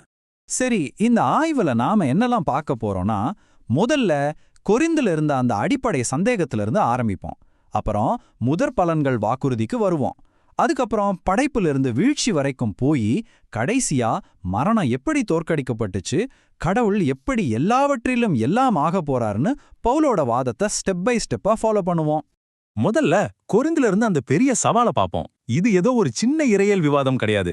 இது கிறிஸ்தவ நம்பிக்கையோட இதயத்தையே கேள்விக்குள்ளாக்குன ஒரு பெரிய சந்தேகம். அவங்களோட லாஜிக் ரொம்ப சிம்பிள். பாருங்க, பொதுவா செத்தவங்க உயிர்த்தெழ மாட்டாங்கன்னு வச்சுக்குவோம். அப்போ என்ன ஆகும்? அப்போ கிறிஸ்துவும் மரித்தோரிலிருந்து எழுந்திருக்கலேனாகிடும். அது உண்மையா இருந்தா நாங்க பிரசங்கிக்கிறதும் வீண், நீங்க நம்புறதும் வீண். பாத்தீங்களா, இந்த சிந்தனை சங்கிலி மொத்த கிறிஸ்தவ நம்பிக்கையுமே எப்படி உடைச்சு போடும்னு. இந்த சவாலுக்கு பவுல் ஒரு புரட்சிகரமான பதில கொடுக்கறாரு. உயிர்த்தெழுதலுங்கிறது ஏதோ எதிர்காலத்துல நடக்க போற ஒரு நிகழ்வு மட்டும் இல்ல, அது கிறிஸ்து மூலமா ஏற்கனவே தொடங்கிவிட்ட ஒரு புதிய யுகத்தோட ஆரம்பம்னு சொல்றாரு. ஆனா பவுல் ரொம்ப உறுதியா சொல்றார், கிறிஸ்துவோ மரித்தோரிலிருந்து எழுந்து நித்திரையடைந்தவர்களில் முதற்பலனானார். இதுதான் அவரோட வாதத்துக்கே அச்சாணி. இந்த முதற்பலன் அப்படிங்கிற ஒரு வார்த்தை தான் எல்லாத்தையும் மாத்துது. இந்த முதற் பலன்கள் அப்படிங்கிற உருவகம் விவசாயத்திலேருந்து வருது. ஒரு விவசாயி தன்னோட அறுவடையோட முதல் பாகத்தை கடவுளுக்கு காணிக்கா கொடுப்பார். இது எதுக்குன்னா, வரப்போற முழு அறுவடைக்கும் இது ஒரு உத்தரவாதம், ஒரு கேரண்டின்னு சொல்றதுக்கு தான். அதே மாதிரி கிறிஸ்துவோட உயிர்த்தெழுதல் நம்மளோட உயிர்த்தெழுதலுக்கான வாக்குறுதியாகவும் உத்தரவாதமாகவும் இருக்குது. சொல்லப்போனா இது அன்னைக்கு இருந்த யூதர்களோட எதிர்பார்ப்புல இருந்து ரொம்பவே மாறுபட்டது. பொதுவா அவங்க என்ன நம்பினாங்கன்னா, காலத்தோட இறுதியில நல்லவங்க கெட்டவங்கன்னு எல்லாரும் ஒரே நேரத்துல உயிர்த்தெழுவாங்கன்னு தான். ஆனா ஒரே ஒருத்தர் மட்டும், அதாவது மெசியா மட்டும் எல்லாருக்கும் முன்னாடி உயிர்த்தெழுவார் அப்படிங்கிற இந்த யோசனை கிறிஸ்தவத்துக்கே உரிய ஒரு புதிய புரட்சிகரமான சிந்தனை. உயிர்த்தெழுதலுங்கிறது கிறிஸ்தவ நம்பிக்கையில பின்னால வந்து சேர்ந்த ஒரு விஷயம் இல்ல. அதோட வேர்கள் பைபிளோட முதல் புத்தகமான ஆதிகாமத்துல படைப்பு கதையிலேயே இருக்கு. வாங்க அந்த தொடர்பை இப்ப பார்க்கலாம். பைபிளோட பெரிய கதையை பாருங்களேன். கடவுள் ஒரு நல்ல உலகத்தை படைக்கிறார். அதுல மனுஷனுக்கு ஒரு ஸ்பெஷல் ரோல் இருந்துச்சு. ஆனா ஆதாமோட வீழ்ச்சி, பாபெல் கோபுரத்தோட கலகம்னு எல்லாமே தப்பா போச்சு. இந்த உடைந்த உலகத்தை சரி செய்ய, கடவுளோட திட்டத்தை நிறைவேற ஒரு மீட்பர், அதாவது மெசியா தேவைப்பட்டார். இந்த இடத்துல தான் சாய்ந்த கண்ணாடி அப்படிங்கிற ஒரு இறையியல் கான்செப்ட் வருது. மனுஷனோட வேலை என்ன தெரியுமா? கடவுளோட ஆளுகையையும் அன்பையும் பூமிக்கு ஒரு கண்ணாடி மாதிரி பிரதிபலிக்கணும். அதே நேரத்துல பூமியோட துதியையும் ஆராதனையையும் திரும்ப கடவுளுக்கே பிரதிபலிக்கணும். ஆனா ஆதாம் இந்த கண்ணாடியை உடைச்சிட்டான். அதனால இந்த கடமையை சரியா செய்ய ஒரு உண்மையான மனிதன் தேவைப்பட்டார். இப்போ மேசியாவும் புதிய ஆதாமுமான இயேசு எப்படி இந்த கதையை நிறைவேற்றி கடவுளோட எதிரிகளை ஜெயிச்சார்னு பார்க்கலாம். இதுதான் மீட்பின் கதையோட கிளைமேக்ஸ்னே சொல்லலாம். பவுல் சங்கீதம் 8 மற்றும் 110 கோட் பண்ணி இயேசுவோட வெற்றியை விளக்குறாரு. இயேசுவோட உயிர்த்தெழுதல் அவர்தான் கடவுளால நியமிக்கப்பட்ட உண்மையான அரசர், உண்மையான மனுஷன்னு நிரூபிச்சது. இது மூலமா ஆதாம் எந்த ஆளுகையை இழந்தானோ அதை இவர் திரும்பவும் பெற்று எல்லா எதிரிகளையும் தன்னோட பாதங்களுக்கு கீழே கொண்டு வர்றாரு. கடைசியா தோற்கடிக்கப்பட வேண்டிய எதிரி மரணம். நாம எல்லாரும் மரணத்தை வாழ்க்கையோட ஒரு இயல்பான பகுதியா பார்க்கறோம் இல்லையா? ஆனா பவுல் அப்படி பார்க்கல. அது கடவுளோட நல்ல படைத்துக்கு எதிரானது, அதனால தோற்கடிக்கப்பட வேண்டிய ஒரு எதிரி அப்படிங்கிறாரு. மரணத்தை பத்தி 2 பார்வைகளை ஒப்பிட்டு பார்ப்போம். பிளேட்டோ மாதிரி தத்துவ ஞானிகள் மரணத்தை ஒரு நண்பனா பார்த்தாங்க. அது நம்ம ஆன்மாவை இந்த உடம்புங்கிற ஜெயில இருந்து விடுதலை பண்ணுதுன்னு சொன்னாங்க. ஆனா பவுலோட பார்வை அப்படியே உல்டா. அவருக்கு மரணம் ஒரு எதிரி. ஏன்னா அது கடவுள் நல்லதுன்னு படைச்ச இந்த பௌதீக உலகத்தை அழிக்குதே, அதனால அது முழுமையா அழிக்கப்படணும். பவுல பொறுத்த வரைக்கும் உயிர்த்தெழுதல்ங்கிறது ஒரு அடையாளம் மட்டும் இல்ல, அது கடவுள் இந்த முழு உலகத்தையும் புதுசா மாத்துற திட்டத்தோட உண்மையான ஆரம்பம்.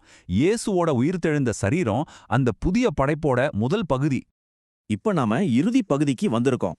இந்த மாபெரும் வெற்றியோட அல்டிமேட் கோல் என்ன? படைப்பு, உயிர்த்தெழுதல், தேவனுடைய ராஜ்யம். இது எல்லாத்துக்கும் பின்னால இருக்கிற இறுதி நோக்கம் கடவுள் எல்லாவற்றிலும் எல்லாம் ஆகிறது தான். பவுல் சொல்ற இந்த கடைசி நிகழ்வுகளோட வரிசைய பாருங்க. இயேசு எல்லா எதிரிகளையும் ஜெயிச்சு அந்த ராஜ்யத்தை பிதாவாகிய தேவன்ட ஒப்படைக்கிறார். அதுக்கப்புறம் கடவுளோட பிரசன்னம் மட்டுமே வானத்தையும் பூமியும் நிரப்போம். இதுதான் கடைசி நிலை. இது நம்மள ஒரு ரொம்ப ஆழமான கேள்விக்கு கூட்டிட்டு போகுது. கடவுள் முழுமையானவர். அவருக்கு எதுவுமே தேவையில்லைன்னா அவர் ஏன் தன்னை விட்டு வேறு ஒரு உலகத்தை உருவாக்கணும்? இதுக்கு பவுல் சொல்ற பதில் ரொம்ப ஆச்சரியமானது. பதில் இதுதான். கடவுள் ஒரு உலகத்தை படைச்சதுக்கான காரணமே கடைசியில அதை தன்னோட அன்பு, தன்னோட மகிமை, தன்னோட ஜீவனால முழுசா நிரப்பி தன்னோட இணைச்சிக்கிறதுக்கு தான். சொல்லப்போனா படைப்புங்கிறது கடவுள் வந்து தங்குறதுக்காகவே கட்டப்பட்ட ஒரு பெரிய கோவில் மாதிரி. இது நம்மள ஒரு தர்க்க ரீதியான முடிவுக்கு கொண்டு வருது. கடவுளோட கடைசி நோக்கம் எல்லாத்தையும் தன்னோட ஜீவனால நிரப்புறதுன்னா அதுக்கு எதிரா இருக்கிற மரணம் அங்க இருக்கவே முடியாது. ஜீவனை கொடுக்கிற கடவுளும் மரணமும் ஒரே இடத்துல இருக்கவே முடியாது. அதனால மரணம் முழுமையா அழிக்கப்படணும். சுருக்கமா சொல்லணும்னா உயிர்த்தெழுதல்ங்கிறது வெறும் ஆன்ம ரீதியான அனுபவம் இல்ல, அது முழு படைப்போட மீட்பு. இயேசுவோட உயிர்த்தெழுதல் அதுக்கு கேரண்டி. மரணம் ஒரு எதிரியா தோற்கடிக்கப்பட்டுச்சு. எல்லாவற்றோட இறுதி நோக்கம் கடவுள் தன்னோட பிரசன்னத்தால எல்லாவற்றையும் நிரப்புறதுதான். கிறிஸ்தவ விசுவாசத்தோட அஸ்திவாரத்தையே ஆட்டி பார்க்குற ஒரு கேள்வி இருக்கு இல்லையா? அதாவது மரணத்துக்கு அப்புறம் வாழ்க்கை இருக்கா இல்லையா? அப்போஸ்தலன் பவுல் 1 கொரிந்தியர் 15வது அதிகாரத்துல இந்த கேள்விக்கு ரொம்ப ஆணித்தரமா ஒரு பதிலை சொல்றாரு. வாங்க அந்த முக்கியமான அதிகாரத்தோட ஆழமான அர்த்தம் என்ன, அது நம்ம வாழ்க்கைக்கு ஏன் இவ்வளவு முக்கியம்னு நம்ம ஒன்னா சேர்ந்து பார்க்கலாம்.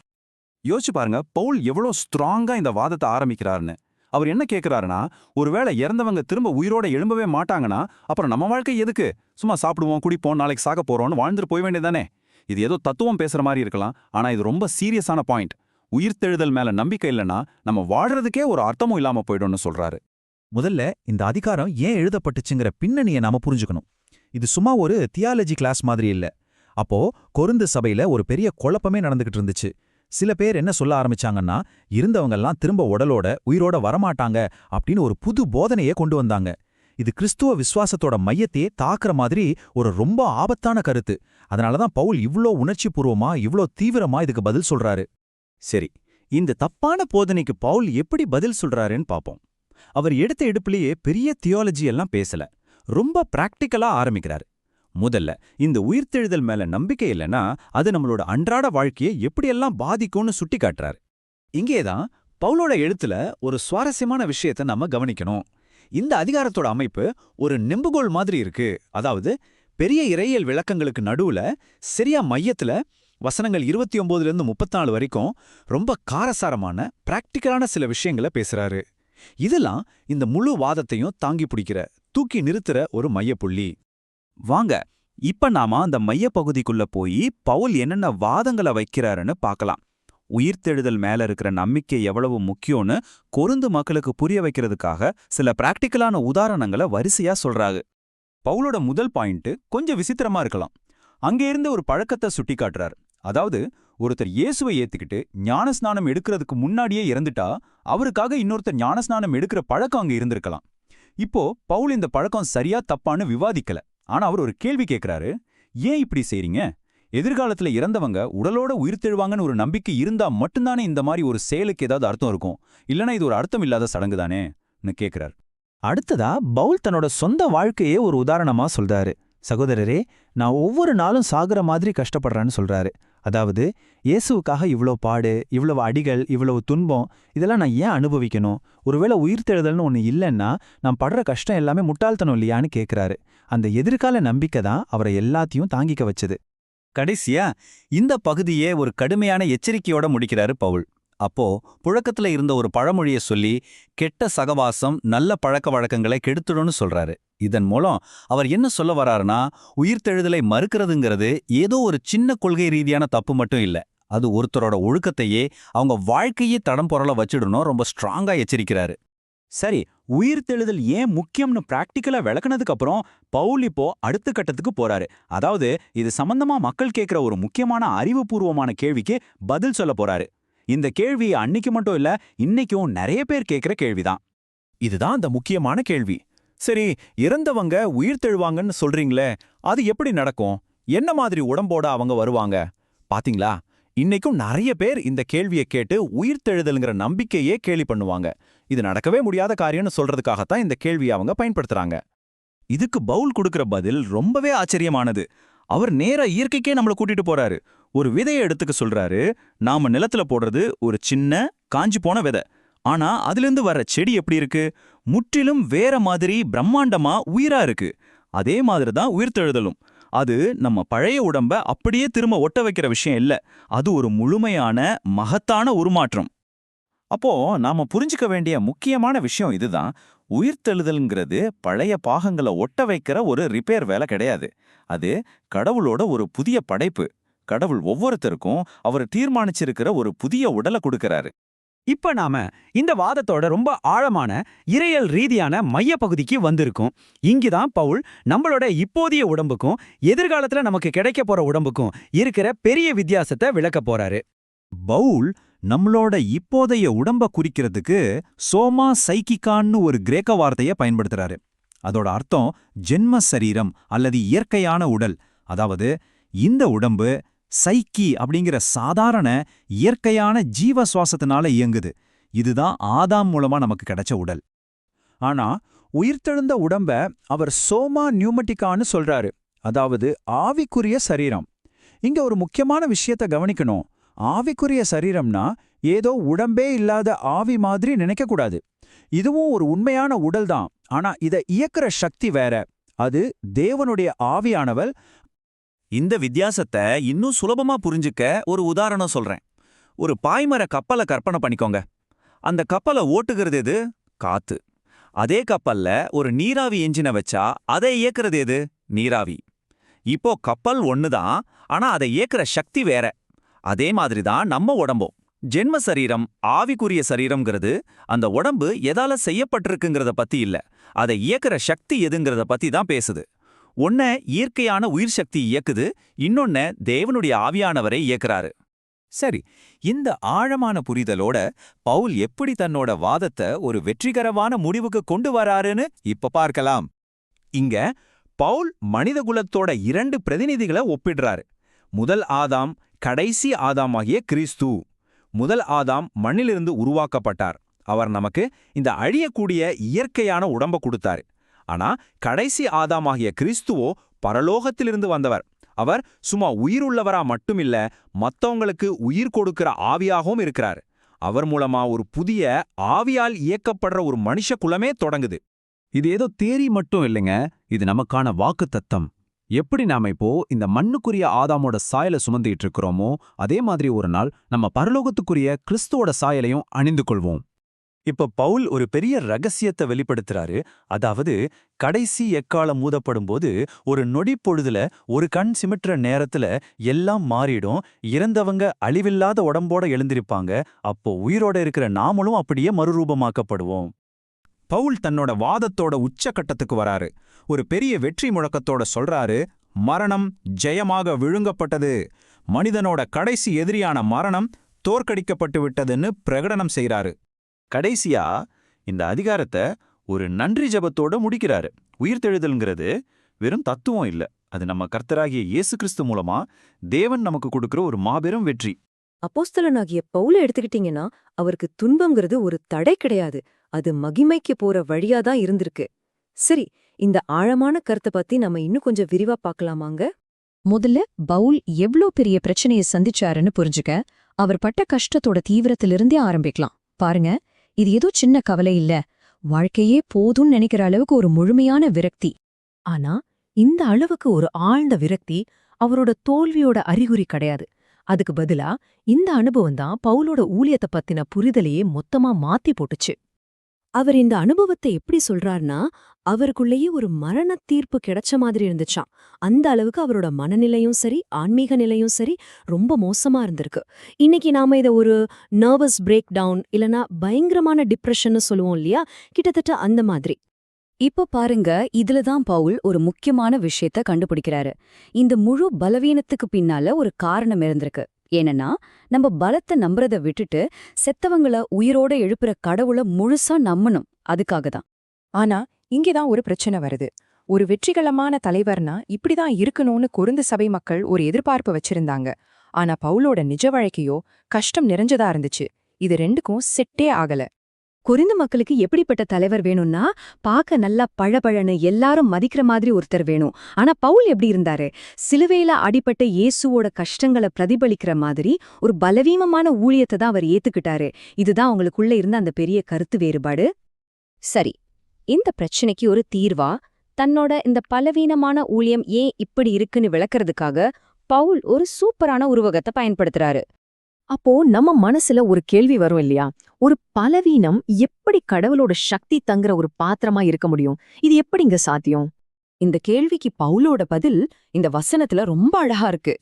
நம்ம கிட்ட இருக்கிற இந்த சக்தி அது நம்மளோடது இல்ல, அது கடவுள்கிட்ட இருந்து வருதுன்னு எல்லாருக்கும் தெரியணும். அதுக்காகத்தான் நம்ம இந்த மண்பானை மாதிரி உடையக்கூடிய பலவீனமான பாத்திரங்களா இருக்கோம். இந்த உருவகம் பார்க்க சிம்பிளா இருந்தாலும் ரொம்ப ஆழமான அர்த்தம் உள்ளது. அதாவது நம்ம உடம்புல இருக்கிற பலவீனமும் நாம படுற கஷ்டங்களும் தான் கடவுளோட அந்த பிரம்மாண்டமான சக்தியை எடுத்துக்காட்டுது. சிம்பிளா சொல்லணும்னா, உள்ள இருக்கிற புதையல் ஜொலிக்கணும்னா அது வச்சிருக்கிற பாத்திரம் கொஞ்சம் உடையக்கூடியதா சாதாரணமா இருந்தாதான் முடியும். இதே ஐடியாவை தான் அவர் தொடர்ந்து சொல்றாரு. வெளியில நம்ம சரீரம் பலவீனமாகி அழிஞ்சிட்டு போனாலும் உள்ளுக்குள்ள இருக்கிற நம்ம ஆவிக்குரிய மனுஷன் ஒவ்வொரு நாளும் கடவுளோட சக்தியால புதுசா மாறிட்டே இருக்கான். சரி, பவுலோட இந்த பார்வைக்கு எது அடிப்படையா, எது நங்கூர மாதிரி இருக்கு? அதுதான் நம்மளோட கடைசி நம்பிக்கை. அதாவது எதிர்காலத்துல நாம பெறப்போற உயிர்த்தெழுந்த சரீரம் பத்தின வாக்குறுதி. நம்ம எதிர்கால நம்பிக்கை பற்றி பொதுவா ஒரு தப்பான புரிதல் இருக்கு. முதல்ல அதை பார்த்துட்டு அப்புறம் பவுல் சொல்ற சரியான புரிதல் என்னன்னு தெரிஞ்சுக்கலாம். இங்கதான் முக்கியமான கேள்வியே வருது. பரலோகங்களில் அப்படிங்கிற வார்த்தை ஒரு இடத்தை குறிக்குதா இல்ல வேற ஏதாவது அர்த்தம் இருக்கா? இதற்கான பதில் உங்களை உண்மையிலேயே ஆச்சரியப்படுத்தலாம். இதை புரிஞ்சுக்க ஒரு ரொம்ப சிம்பிளான உதாரணத்தை எடுத்துக்கலாம். கற்பனை பண்ணி பாருங்க, உங்களுக்காக இரவு உணவு அடுப்புல இருக்குன்னு ஒரு குறிப்பு எழுதி வைக்கப்பட்டிருக்குன்னு. இதுக்கு என்ன அர்த்தம்? நீங்க அடுப்புக்குள்ள போய் உட்கார்ந்து சாப்பிடணும்னு அர்த்தமா? இல்லவே இல்ல. உங்களுக்கான உணவு அங்க பத்திரமா வைக்கப்பட்டிருக்குன்னு தான் அர்த்தம். அந்த அடுப்பு ஒரு சேமிப்பு இடம், நாம போய் சேர வேண்டிய இடம் இல்லை. பாத்தீங்களா அந்த வித்தியாசத்தை? பரலோகம்ங்கிறது நம்மளோட எதிர்கால உடல் பத்திரமா வைக்கப்பட்டிருக்கிற ஒரு இடம். நாம அங்க போக வேண்டியதில்ல, நமக்காக அது சரியான நேரத்துல இங்க வரும். இந்த சிம்பிளான மாடர்ன் உதாரணம் ஒரு முக்கியமான விஷயத்தை நமக்கு புரிய வைக்குது. நம்மளோட எதிர்கால சரீரம் நமக்காக ரொம்ப பத்திரமா பாதுகாக்கப்பட்டு வருது. நாம அதை போய் அடைய வேண்டிய அவசியம் இல்ல, அது நமக்காக ஏற்கனவே சேஃபா இருக்கு. அப்போ இறையியல் படி பார்த்தா பரலோகத்துல அப்படிங்கிற வார்த்தை நாம எங்கேயோ தூரமா பயணம் பண்ணி போக வேண்டிய ஒரு இடத்த சொல்லல. அதுக்கு பதிலா ஒரு நாள் புதுப்பிக்கப்பட்ட இந்த பூமியில வெளிப்படுறதுக்காக கடவுளால பாதுகாக்கப்படுதுகிற அர்த்தத்தை தான் கொடுக்குது. இந்த வசனம் கிறிஸ்துவ நம்பிக்கையோட மையத்தையே சொல்லுது. அதாவது நம்ம நம்பிக்கைங்கிறது உடம்பே இல்லாத ஒரு நிர்வாண ஆத்மாவா இருக்கிறது இல்ல, அதுக்கு பதிலா ஒரு புது மகிமையான உடம்ப ட்ரெஸ் பண்ணிக்கிற மாதிரி போட்டுக்கிறது தான். அந்த உடம்பு இல்லாத நிலைய நாம விரும்புறதில்ல. வார்த்தைகள்ல சொல்லணும்னா, பரிசுத்த ஆவியானவர் தான் அந்த உத்தரவாதம். நம்மளோட எதிர்கால உயிர்த்தெழுதலுக்காக கடவுள் கொடுத்த ஒரு அட்வான்ஸ் பேமெண்ட் மாதிரி. ஆமாங்க, இந்த மாற்றம் ஏற்கனவே நமக்குள்ள தொடங்கிடுச்சுங்கிறதுக்கு அவர்தான் அடையாளம். இந்த சக்தி வாய்ந்த கருத்தை விளக்க நம்ம பேச்சு வழக்குல இருக்கிற ஒரு சொற்றொடரை எடுத்துக்கலாம். ஒருத்தருக்கு உடம்பு முடியாம ரொம்ப சோர்ந்து போயிருந்தா அவரோட பழைய நிழல் மாறி இருக்காருன்னு சொல்லுவோம் இல்லையா? ஆனா பவுல் இந்த மொத்த ஐடியாவையும் அப்படியே தலைகீழா புரட்டி போடுறாரு. அவர் சொல்றாரு, நீங்க கிறிஸ்துவுக்குள்ள இருந்தா நீங்க உங்க இறந்த காலத்தோட நிழல் இல்ல, நீங்க உங்க எதிர்காலத்தோட நிழல். யோசிச்சு பாருங்க, இது எவ்வளவு ஆழமான ஒரு யோசனை. உண்மையான நீங்க அந்த மகிமையான உயிர்த்தெழுந்த நபரா கடவுளால உருவாக்கப்பட்டு இருக்கீங்க. இப்ப நீங்க பாக்குறது அதோட ஒரு சின்ன முன்னோட்டம் மட்டும்தான். சரி, இதெல்லாம் தியரி. பிராக்டிக்கலா பார்த்தா இந்த இறையல் நம்ம அன்றாட வாழ்க்கையில என்ன தாக்கத்தை ஏற்படுத்துது? இத தெரிஞ்சுக்கிறது நம்ம வாழ்க்கையை எப்படி மாத்தும்? வாங்க பார்க்கலாம். பவுல் ரொம்ப தெளிவா சொல்றாரு, நாம கண்ணுல பாக்கறத வச்சு வாழல, விசுவாசத்தை வச்சுதான் வாழ்றோம். அப்படின்னா என்ன? விசுவாசங்கிறது இயேசுவோட உயிர்த்தெழுதல்ங்கிற அந்த அசக்க முடியாத அஸ்திபாரத்தை மேல நின்னு கண்ணுக்கு தெரியாத கடவுளோட எதிர்கால திட்டத்தை முழுசா நம்புறதுதான். அப்போ இதுக்கு என்ன அர்த்தம்? இப்போ இருக்கிற நீங்க கடவுள் உங்கள எதிர்காலத்துல உருவாக்க போற அந்த மகிமையான உயிர்த்தெழுந்த நபரோட ஒரு ட்ரெய்லர் மாதிரிதானே வச்சுக்கோங்களேன். இன்னும் சொல்ல போனா நீங்க உங்க எதிர்கால மகிமையோட ஒரு நிழல் மட்டும்தான். அதனால எதிர்காலத்துல உயிர்த்தெழுதல் நடக்குங்கிறது நிச்சயம். அப்படி இருக்கும்போது இந்த வாழ்க்கையில நம்ம உடம்ப வச்சு நாம செய்யற ஒவ்வொரு விஷயத்துக்கும் ஒரு நித்திய மதிப்பு இருக்கு. நம்ம இன்னைக்கு செய்யற எந்த செயலும் சும்மா வீணா போகாது.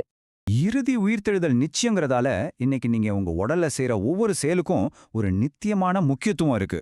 உங்களுடைய இன்றைய செயல்கள் தான் உங்க எதிர்காலத்தை வடிவமைக்குது. சுருக்கமா சொல்லப்போனா, உங்க உடல் ஒரு சிறைச்சாலை அல்ல, அது ஒரு கோவில். உங்க எதிர்காலம் ஒரு ஆவி அல்ல, அது ஒரு நிஜமான உயிர்த்தெழுந்த உடல். இது வெறும் நம்பிக்கை அல்ல, பரிசுத்த ஆவி மூலமா இப்பவே ஆரம்பிச்சிட்ட ஒரு நிகழ்கால உண்மை. கிறிஸ்தவ செய்தியோட உண்மையான இதயம், அதோட கோர்னு எதை சொல்லுவீங்க? எல்லாத்தையும் ஒன்னா சேர்க்கிற அந்த சென்டர் பாயிண்ட் எது? இங்க பாருங்க, இதுதான் நமக்கு கிடைச்சதிலே ரொம்ப பழமையான, ரொம்ப அதிகாரப்பூர்வமான நற்செய்தியோட சுருக்கம்னு சொல்லலாம். இது இயேசு வாழ்ந்து வெறும் 20 வருஷத்துக்குள்ளேயே அப்போஸ்தல பவுல் கொரிந்தியர்களுக்கு எழுதினது. இது சும்மா ஏதோ சில வசனங்களை எடுத்து போட்ட மாதிரி இல்ல. அதுக்கும் மேல வேதாகமத்தோட ஒட்டுமொத்த கதையும் எப்படி இந்த ஒரு பாயிண்ட்ல வந்து உச்சத்தை தொடுதுன்னு காட்டுற ஒரு மிகப்பெரிய அறிவிப்பு இது. ஆனா பவுல பொறுத்த வரைக்கும் இந்த நம்பிக்கை ஏதோ ஞாயிற்றுக்கிழமை மட்டும் மனசுல வச்சுக்க வேண்டிய விஷயம் இல்ல. இதுதான் நீங்க உலகத்தை பார்க்க போற ஒரு புது கண்ணாடி மாதிரி. வாழ்க்கையில நடக்கிற எல்லாத்தையும் இந்த உயிர்த்தெழுதல் வழியாதான் பார்க்கணும்னு தான் அவர் கொரிந்தியர்களுக்கு கத்துக் கொடுக்க முயற்சி பண்றார். இத இறையியல்ல எஸ்கட்டாலஜி, அதாவது கால முடிவியல் அப்படின்னு சொல்லுவாங்க. அதாவது காலத்தோட இறுதியில என்ன நடக்க போகுதுங்கிறத பத்தின படிப்பு. ஆனா பவுல் சொல்ற விஷயத்துல ஒரு பெரிய ட்விஸ்ட் இருக்கு. ரொம்ப நாளா எதிர்பார்த்துட்டு இருந்த அந்த முடிவு ஏற்கனவே நம்ம நிகழ்காலத்துல ஆரம்பிச்சிடுச்சுங்கிறது தான் அது. கடவுளோட எதிர்காலம் நம்மளோட நிகழ்காலத்துக்குள்ள புகுந்துடுச்சு. அந்த காலத்துல கொருந்து சபையில ஏகப்பட்ட பிரச்சனைகள், அவங்களுக்குள்ளேயே பிரிவினைகள், ஒருத்தர் மேல ஒருத்தர் கோர்ட்டுக்கு போறது, ஒழுக்க ரீதியான குழப்பங்கள்னு ஒரே ரணகளமா இருந்துச்சு. ஆனா இங்கதான் பவுல் ஒரு ஆச்சரியமான விஷயத்த பண்றார். அவர் ஒவ்வொரு பிரச்சனைக்கும் தனித்தனி தீர்வு சொல்லல, எல்லாத்துக்கும் ஒரே ஒரு தீர்வு தான் சொல்றார். அது உயிர்த்தெழுதல். இப்ப நீங்க பாக்குற இந்த விஷயத்த கவனிங்களா, எவ்வளவு ஆச்சரியமா இருக்கு பாருங்க. உயிர்த்தெழுதல்னு ஒரே ஒரு ஐடியா அவங்களோட அன்றாட வாழ்க்கையில இருந்த எல்லா பிரச்சனையும் எப்படி ஒன்னா இணைக்குதுன்னு பாருங்க. பிரிவினையா, கேஸ் போடுறீங்களா, ஒழுக்க பிரச்சனைங்களா, எல்லாத்துக்கும் ஒரே பதில் தான். உயிர்த்தெழுதல் பார்வையில யோசிங்க. அவர் அவங்கள உயிர்த்தெழுதல் வழியா சிந்திக்க வைக்கிறார். உதாரணத்துக்கு, விசுவாசிகளுக்குள்ள இருந்த வழக்குகளை பத்தி பேசும்போது அவர் என்ன கேக்குறார் தெரியுமா? ஒரு நாள் நம்ம தேவதூதர்களையே நியாயம் தீர்க்க போறோம்னு உங்களுக்கு தெரியாதான்னு கேக்குறார். யோசிச்சு பாருங்க, எதிர்காலத்துல கடவுள் நமக்கு அவ்வளோ பெரிய பொறுப்பு கொடுக்க போறார்னா, இப்போ நமக்குள்ள இருக்கிற இந்த சின்ன சின்ன பிரச்சனைகளை நம்மால தீர்த்துக்க முடியாதா? இதுதான் அவரோட கேள்வி. அடுத்து பாலியல் ஒழுக்கத்தை பத்தி பேசும்போது அவர் என்ன சொல்றாருன்னா, எதிர்காலத்துல நம்ம உடல்கள் உயிர்த்தெழுப்பப்படும்ங்க அந்த வாக்குறுதி இன்னைக்கு நம்ம உடம்புக்கு ஒரு பெரிய அர்த்தத்தையும் மரியாதையும் கொடுக்குதுங்கிறார். நம்ம உடம்ப நம்ம மதிக்கணும், ஏன்னா கடவுள் அதை உயிர்த்தெழ வச்சு பெருமைப்படுத்த போறார். அன்பை பத்தி அவர் பேசுற விதம் ரொம்பவே அருமையா இருக்கும். அன்புங்கிறது நாம செய்ய வேண்டிய ஒரு கடமை மட்டும் இல்ல, அது நம்மளோட விதிங்கிறார். அதாவது நாம போக போற அந்த பரலோக நாட்டோட தாய்மொழியே அன்புதான். அதனால இப்போ நாம அன்பா இருக்கிறது அந்த நாட்டுக்கு போறதுக்கு முன்னாடியே அதோட மொழியை கத்துக்கிற மாதிரி தானே சொல்றார். எவ்ளோ அழகான ஒரு கற்பனை பாருங்க. சரி, இவ்ளோ நேரம் இத பத்தி பேசணும்ல. ஆனா இந்த கடிதத்தோட மைய பிரச்சனைக்கு இப்பதான் வரும். என்னன்னா, பவுல் யாருக்காக இதெல்லாம் எழுதினாரோ அந்த கொரிந்தியர்கள்ல நிறைய பேரு உயிர்த்தெழுதலையே நம்பல. ஏன் அவங்க நம்பலன்னா, அவங்களோட கிரேக்கு கலாச்சாரத்துல ஒரு நம்பிக்கை இருந்துச்சு. அதாவது செத்ததுக்கு அப்புறம் ஆன்மா மட்டும் எப்படியோ வாழும்னு நினைச்சாங்க. ஆனா இந்த உடம்பு, இந்த சரீரம் மறுபடியும் உயிருடன் வருங்கிற யோசனையை அவங்களால ஏத்துக்கவே முடியல. அது அவங்களுக்கு ஒரு முட்டாள்தனமான விஷயமா தெரிஞ்சது. இதுதான் அவங்க விசுவாசத்துக்கு பெரிய தடையா இருந்துச்சு. அவங்களோட இந்த சந்தேகத்தை சரி பண்ணத்தான் பவுல் ஒரு பவர்ஃபுல்லான லாஜிக்கலான வாதத்தை முன்னாடி வைக்கிறார். சரி, ஒருவேளை உயிர்த்தெழுதல்னு ஒண்ணு இல்லைன்னா என்னவெல்லாம் நடக்கும்னு ஸ்டெப் பை ஸ்டெப்பா விளக்க ஆரம்பிக்கிறார். இது ஒரு செயின் ரியாக்ஷன் மாதிரி. கொஞ்சம் நல்ல கவனிங்க. ஒருவேளை செத்தவங்க உயிரோட எழும்ப மாட்டாங்கன்னா அப்போ கிறிஸ்துவும் உயிரோட எழும்ப மாட்டான். சரி, கிறிஸ்து உயிரோட எழும்பலையா? அப்போ நாங்க பேசுறது எல்லாமே வேஸ்ட், நீங்க நம்புறதும் அர்த்தமே இல்லாதது. அதுக்கும் மேல ஒரு பயங்கரமான விஷயம் என்னன்னா, நீங்க இன்னும் உங்க பாவங்களோட தான் இருக்கீங்கன்னு அர்த்தம். நம்ம நம்பிக்கை இந்த பூமிக்கு மட்டும்தான் அப்படின்னா, நம்மளை விட பரிதாபமான ஆளுங்க உலகத்துல வேற யாருமே இருக்க முடியாதுன்னு சொல்றார். இங்க ரொம்ப முக்கியமான ஒரு பாயிண்ட் இருக்கு. உயிர்த்தெழுதல்ங்கிற ஒண்ணுதான் இயேசுவோட சிலுவை மரணத்துக்கே அர்த்தம் கொடுக்குது. அது மட்டும் நடக்கலைன்னா, இயேசுவோட மரணம் அந்த காலத்துல ரோமர்களால சிலுவையில அறையப்பட்ட ஆயிரக்கணக்கான யூத இளைஞர்களோட மரணம் மாதிரி இன்னொரு சோகமான மரணமாத்தான் இருந்திருக்கும். ஒரு பெரிய தோல்வியாத்தான் எல்லாரும் பார்த்திருப்பாங்க. இந்த வசனம் தான் எல்லாத்துக்கும் சென்டர் பாயிண்ட். சிலுவையில பாவம் தோற்கடிக்கப்பட்டுச்சு, மரணம் தோற்கடிக்கப்பட்டுச்சுன்னு நம்ம சொல்றோம் இல்லையா? அதுக்கு உண்மையான அத்தாட்சி, உண்மையான முத்திரை இந்த உயிர்த்தெழுதல் மட்டும்தான். மரணத்தையே ஜெயிச்சிட்டாருங்கிறது தான் மரணத்துக்கு காரணமான பாவத்தையும் ஜெயிச்சிட்டாருங்கிறதுக்கான ப்ரூஃப். இயேசுவோட உயிர்த்தெழுதல், அவரோட மரணம் ஒரு தோல்வி இல்ல, அது தீமையின் மேல கிடைச்ச ஒரு கம்ப்ளீட்டான ஒரு பிரம்மாண்டமான வெற்றின்னு இந்த உலகத்துக்கே டிக்ளேர் பண்ணுது. அப்போ இந்த உயிர்த்தெழுதலோட உண்மையான ஆழமான அர்த்தம் என்ன? இது சும்மா எதிர்காலத்தை பத்தின ஒரு நம்பிக்கை மட்டும்தானா? இல்லவே இல்ல. இதுதான் நற்செய்தியோட அந்த பிரம்மாண்டமான செய்தி. உயிர்த்தெழுதலுங்கிறது கடவுளோட புதிய படைப்போட ஆரம்பம். அது ஏதோ எதிர்காலத்துல நடக்க போற விஷயம் மட்டும் கிடையாது. அது ஏற்கனவே இந்த உலகத்துல நம்ம கண்முன்னால நம்மளோட வாழ்க்கையில ஆரம்பிச்சிடுச்சு. பழைய உலகம் முடிஞ்சு கடவுள் ஒரு புது உலகத்தையே ஸ்டார்ட் பண்ணிட்டாருங்கிறதான் செய்தி.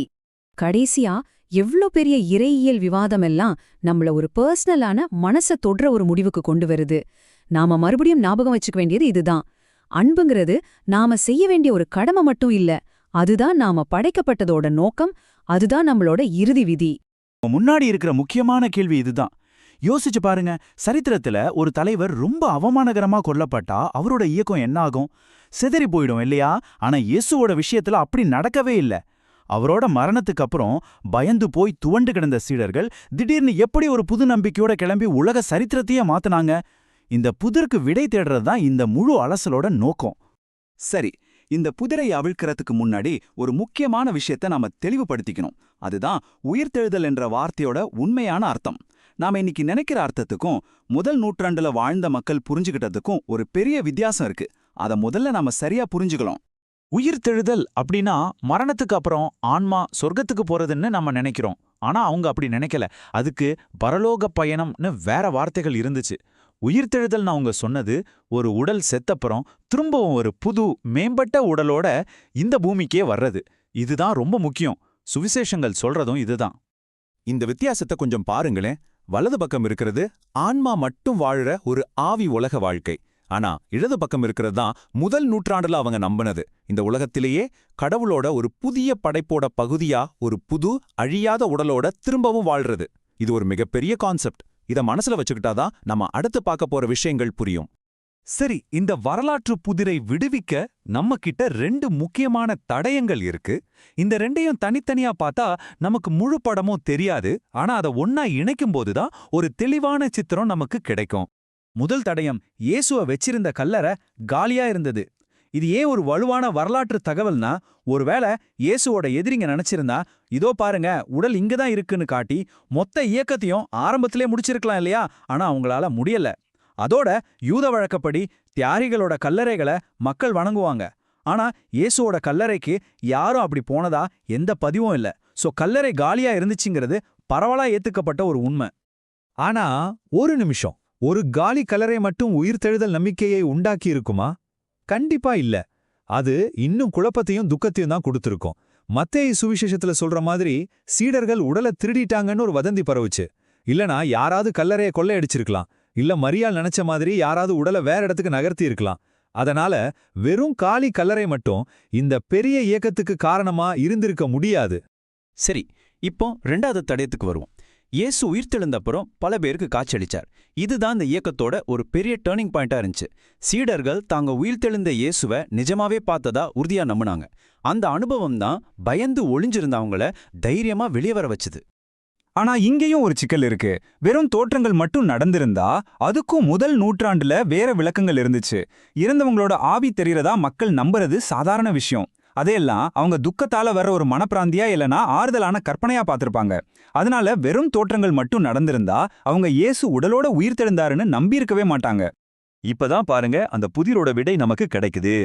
இந்த 2 தடயங்களும் தனித்தனியா அர்த்தமில்லாதவை. ஆனா அதெல்லாம் ஒன்னா சேர்த்து பாருங்க. காலியான கல்லறையும் காட்சிகளும் 2 ஒன்னா பொருந்தது. கல்லறை ஏன் காலியா இருந்துச்சு? ஏன்னா அவர் உயிருள்ளவரா தோற்றமளிச்சார். அவர் எப்படி தோற்றமளிக்க முடிஞ்சது? ஏன்னா அவர் கல்லறையில இல்ல. பாத்தீங்களா? இந்த 2 உண்மைகளும் ஒன்னு உறுதிப்படுத்துது. இந்த 2 நிகழ்வுகளோட கலவைதான் ஆரம்பகால கிறிஸ்தவத்தோட எழுச்சிக்கு இருக்கிற மிகச்சிறந்த வரலாற்று விளக்கமா அமையுது. உயிர்த்தெழுதல் அப்படிங்கிறது வெறும் ஒரு பழைய சம்பவம் கிடையாது.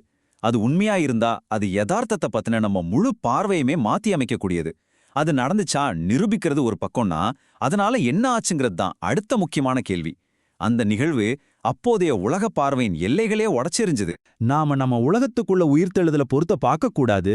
அதுக்கு பதிலா அதை சுற்றி நம்ம உலக பார்வையை மறுவடிவமைப்பு செய்யணும். முதல் நூற்றாண்டு கிறிஸ்தவர்கள் செஞ்சது இதத்தான். இதை இன்னும் சிம்பிளா புரிஞ்சுக்க இந்த கலைக்கூடம் உதாரணத்தை எடுத்துக்குவோம். ஒரு விலை மதிக்க முடியாத ஓவியம் ஒரு ஆர்ட் கேலரிக்கு கிடைக்குது. ஆனா அதை வைக்கிறதுக்கு அங்க சரியான இடம் இல்ல. அப்ப அவங்க என்ன பண்ணுவாங்க, அந்த ஓவியத்தை மையமா வச்சு மொத்த கேலரியுமே இடிச்சு புதுசா கட்டுவாங்க. உயிர்த்தெழுதல் அப்படிங்கிறது அந்த ஓவிய மாதிரி. அது நம்ம பழைய உலக பார்வைக்குள்ள பொருத்த முடியாது. அதை மையமா வச்சு நம்ம உலக பார்வையே மறுசீரமைக்கும் போது எல்லாத்துக்கும் ஒரு புதிய அர்த்தம் கிடைக்குது. சரி, உயிர்த்தெழுதல் ஒரு வரலாற்று உண்மை, அது நம்ம உலக பார்வையே மாத்துதுன்னா அதோட நடைமுறை தாக்கம் என்ன? அது வெறும் கடந்த கால நிகழ்வு கிடையாது, அது நிகழ்காலத்துல வாழ வேண்டிய ஒரு யதார்த்தம். இதுதான் அதோட மையச் செய்தி. நல்லா கேட்டுக்கோங்க. உயிர்த்தெழுதல் என்ன சொல்லுதுன்னா, கடவுளோட ஒரு புதிய உலகம், அதாவது நீதி, இரக்கம், அழகு நிறைஞ்ச உலகம் ஏற்கனவே ஆரம்பிச்சிருச்சுங்கிறதுக்கான அறிவிப்பு தான் அது. அது எதிர்காலத்துல வரப்போற ஒண்ணு மட்டும் இல்ல, இயேசுவோட உயிர்த்தெழுதல் மூலமா அது இப்பவே இந்த உலகத்துக்குள்ள ஊடுருவிருச்சு. அப்போ இந்த புதிய படைப்பு ஆரம்பிச்சிருச்சுன்னா அதை நம்புறவங்க அதோட ஏஜென்ட்ஸா மாற அழைக்கப்படுறாங்க. நாம நீதியையும் இரக்கத்தையும் இந்த உலகத்துல செயல்படுத்தணும். கலை, இசை மூலமா கடவுளோட படைப்போட அழகை கொண்டாடணும். சுருக்கமா சொன்னா, பரலோகத்தோட விதிகளை பூமியில வாழணும். பழைய உடைந்த இந்த உலகத்துக்குள்ள புதிய படைப்போட வாழ்க்கையை கொண்டு வரணும். அப்போஸ்தலர் பவுல் 1 கொரிந்தியர் 15வது அதிகாரத்துல உயிர்த்தெழுதலை பத்தி ரொம்ப விரிவா விளக்கிட்டு கடைசியா இந்த அற்புதமான வார்த்தைகளோட முடிக்கிறார். கர்த்தருக்குள் நீங்கள் படுகிற பிரயாசம் விருதாவாயிராது. இதோட அர்த்தம் என்னன்னா, நாம செய்யற ஒவ்வொரு சின்ன நீதி, இரக்கம் மற்றும் அழகோட செயலும் வீண் போகாது. அது கடவுளோட அந்த புதிய படைப்போட ஒரு பகுதி. நம்ம எல்லாரோட சிந்தனையும் மாத்தக்கூடிய ஒரு ஆழமான யோசனையை தான் இன்னைக்கு நாம பார்க்க போறோம். இது நாம வாழற இந்த உலகத்தையும் இதுல நம்மளோட பங்கு என்னங்கிறதையும் ஒரு புது கண்ணோட்டத்துல பார்க்க வைக்கும். சரி வாங்க உள்ள போலாம். நிறைய பேர் இப்படிதானே நினைக்கிறோம் இல்லையா? நம்ம வாழ்க்கைங்கிறது நாம இறந்து பரலோகத்துக்கு போறதுக்கான ஒரு வெயிட்டிங் ரூம் மாதிரி அப்படின்னு. ஆனா ஒரு நிமிஷம் யோசிச்சு பாருங்க, இந்த ஒரு எண்ணம் மட்டும் போதுமா? இதுல நாம எதையாவது மிஸ் பண்றோமா? ஒருவேளை ஒரு பெரிய முக்கியமான விஷயத்தையே நாம கவனிக்காம விட்டுட்டோமா? வாங்க, இந்த கேள்வியிலிருந்து தான் நாம இன்னைக்கு பேச போற விஷயமே ஆரம்பிக்குது. அடுத்த கொஞ்ச நேரத்துல நாம இந்த 5 முக்கியமான தலைப்புகளை பத்தி பார்க்க போறோம். இதுல ஒன்னொன்னும் அடுத்தடுத்த விஷயங்களுக்கு அடித்தளமா இருந்து கடைசியில ஒரு முழுமையான சித்திரத்தை கொடுக்கும். முதல்ல இந்த எல்லாத்துக்கும் மையமா இருக்கிற அந்த முக்கியமான ஐடியாவை பார்த்துடலாம். இது உண்மையிலே ஒரு புதுவிதமான பார்வை. சரி, இந்த ஸ்லைட்ல இருக்கிறத கொஞ்சம் பொறுமையா பார்க்கலாம். இணைந்து செயல்படும் இறுதி காலவியல் அப்படின்னு இருக்கு. கேட்கறதுக்கு ஏதோ பெரிய தத்துவம் மாதிரி தெரியுதா? ஆனா அதோட அர்த்தம் ரொம்ப சிம்பிள். முதல்ல இறுதி காலவியல்னா எதிர்காலத்தை பத்தி, அதாவது இந்த உலகத்தோட முடிவு காலங்களை பத்தி பேசுறது. இணைந்து செயல்படுறதுன்னா என்ன? நாமளும் கடவுளும் சேர்ந்து வேலை செய்யறது, அவ்வளவுதான். அப்போ இது ரெண்டையும் சேர்த்தா என்ன வருது? கடவுளோட அந்த புது உலகம்ங்கிறது நாம சும்மா கைய கட்டிக்கிட்டு காத்துக்கிட்டு இருக்க வேண்டிய ஒரு விஷயம் இல்ல. அது ஏற்கனவே இங்கேயே இயேசு மூலமா ஆரம்பிச்சிருச்சு. இதுல ரொம்ப முக்கியமான விஷயம் என்னன்னா, அந்த புது உலகத்தை கட்டுற வேலையில நமக்கும் ஒரு பங்கு இருக்கு. நாம வெறும் ஆடியன்ஸ் கிடையாது, நாம அவரோட கோ ஒர்க்கர்ஸ். இந்த உதாரணம் எவ்ளோ அழகா விளக்குது பாருங்க இல்லையா? ஒரு சிட்டி இருக்கு, அதுல பழைய பில்டிங்ஸ் எல்லாம் இருக்கு. ஆனா அதுக்கு நடுவுல ஒரு பிரம்மாண்டமான புது கட்டடத்தோட வேலை ஆரம்பிச்சிடுச்சு. நாம இப்போ அந்த கன்ஸ்ட்ரக்ஷன் சைட்ல தான் வாழ்ந்துட்டு இருக்கோம். அந்த புது உலகத்தோட வேலைகள் நம்மள சுத்தி நடந்துட்டு இருக்கு. அதுல நாமளும் ஒரு பங்குதாரர். ஓகே, இந்த பெரிய ஐடியா தனிப்பட்ட முறையில நமக்கு என்ன சொல்லுது? நம்மளோட அன்றாட வாழ்க்கைய, ஏன் நம்ம உடலையே கூட இது எப்படி பார்க்க வைக்குதுன்னு இப்ப பார்க்கலாம். இந்த வசனத்தை நாம அடிக்கடி தப்பா புரிஞ்சுக்கிறோம். இதுக்கு அர்த்தம் சீக்கிரம் இந்த உலகத்தை விட்டு ஓடிடணும்னு இல்ல. அப்போஸ்தலனாகிய பவுலிங்க ரொம்ப ஆழமான ஒரு விஷயத்த சொல்றார். இந்த ஸ்லைட்ல இருக்கிற ஒப்பீடு தான் விஷயத்தோட மையம். பவுல் வாழ்ந்த காலத்துல ரோமானிய காலனிகள்னு சில இடங்கள் இருந்துச்சு. அந்த காலனி எங்க இருந்தாலும் சரி, அதுல ரோம் நகரத்தோட சட்டமும் கலாச்சாரமும் தான் இருக்கும். அதே மாதிரி திருச்சபைங்கிறது பூலோகத்துல இருக்கிற பரலோகத்தோட ஒரு காலனி, ஒரு அவுட் போஸ்ட். நம்மளோட வேலை பரலோகத்தோட கலாச்சாரத்தை, அதாவது நீதி, அன்பு, கருணை எல்லாத்தையும் இந்த பூமிக்கு கொண்டு வர்றதுதான். நம்ம தப்பிச்சு ஓடல, இங்கேயே ஒரு மாற்றத்தை உருவாக்க வந்திருக்கோம். இந்த கண்ணோட்டத்துல பார்த்தா நம்ம உடல்ங்கிறது ஒரு தற்காலிக ஜெயில் இல்ல, அது பரிசுத்த ஆவியானவர் வாசம் செய்யற ஒரு கோவில். அதனால அதை மதிக்கணும், சரியா பயன்படுத்தணும். ஒரு நாள் அது மகிமையா அழியாத ஒரு உடலா உயிர்த்தெழும். நம்மளோட தனிப்பட்ட வாழ்க்கையில நாம எடுக்கிற முடிவுகள் கூட, திருமணம் செஞ்சாலும் சரி, பிரம்மச்சரியமா இருந்தாலும் சரி, கடவுளோட பெரிய திட்டத்துக்கு ஒரு சாட்சியா அமையுது. இப்போ தனிப்பட்ட வாழ்க்கையிலிருந்து சமூக அரசியல் தாக்கங்களுக்கு வருவோம். இந்த புது உலக பார்வை அதிகாரம்ங்கிற விஷயத்தை எப்படி பாக்குது? இது உண்மையிலேயே ஒரு புரட்சிகரமான அறிவிப்பு. உலகத்துல அதிகாரம் யார்கிட்ட இருக்கு? ராஜா கிட்டயா இல்ல அரசாங்கம் கிட்டயா? இயேசு சொல்றாரு, இல்ல, எல்லா அதிகாரமும் என்கிட்ட தான் இருக்கு. வானத்துல மட்டும் இல்ல, இப்போ இந்த பூமியிலையும் என்கிட்ட தான் இருக்குன்னு. இது ரொம்ப முக்கியமான கேள்விதானே. சரி, இயேசுதான் ராஜான்னா அவரோட அரசாங்கத்தோட பாலிசி என்ன? அவரோட ரூல்ஸ் அண்ட் ரெகுலேஷன்ஸ் என்ன? இயேசுவோட பாலிசி இந்த உலகத்தோட பாலிசிக்கு நேர் எதிரானது.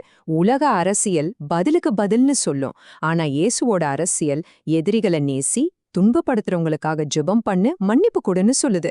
பாத்தீங்கன்னா மன்னிப்புங்கிறது வெறும் தனிப்பட்ட விஷயம் இல்ல, அதுதான் இந்த புது அரசாங்கத்தோட அரசியல் சாசனம்.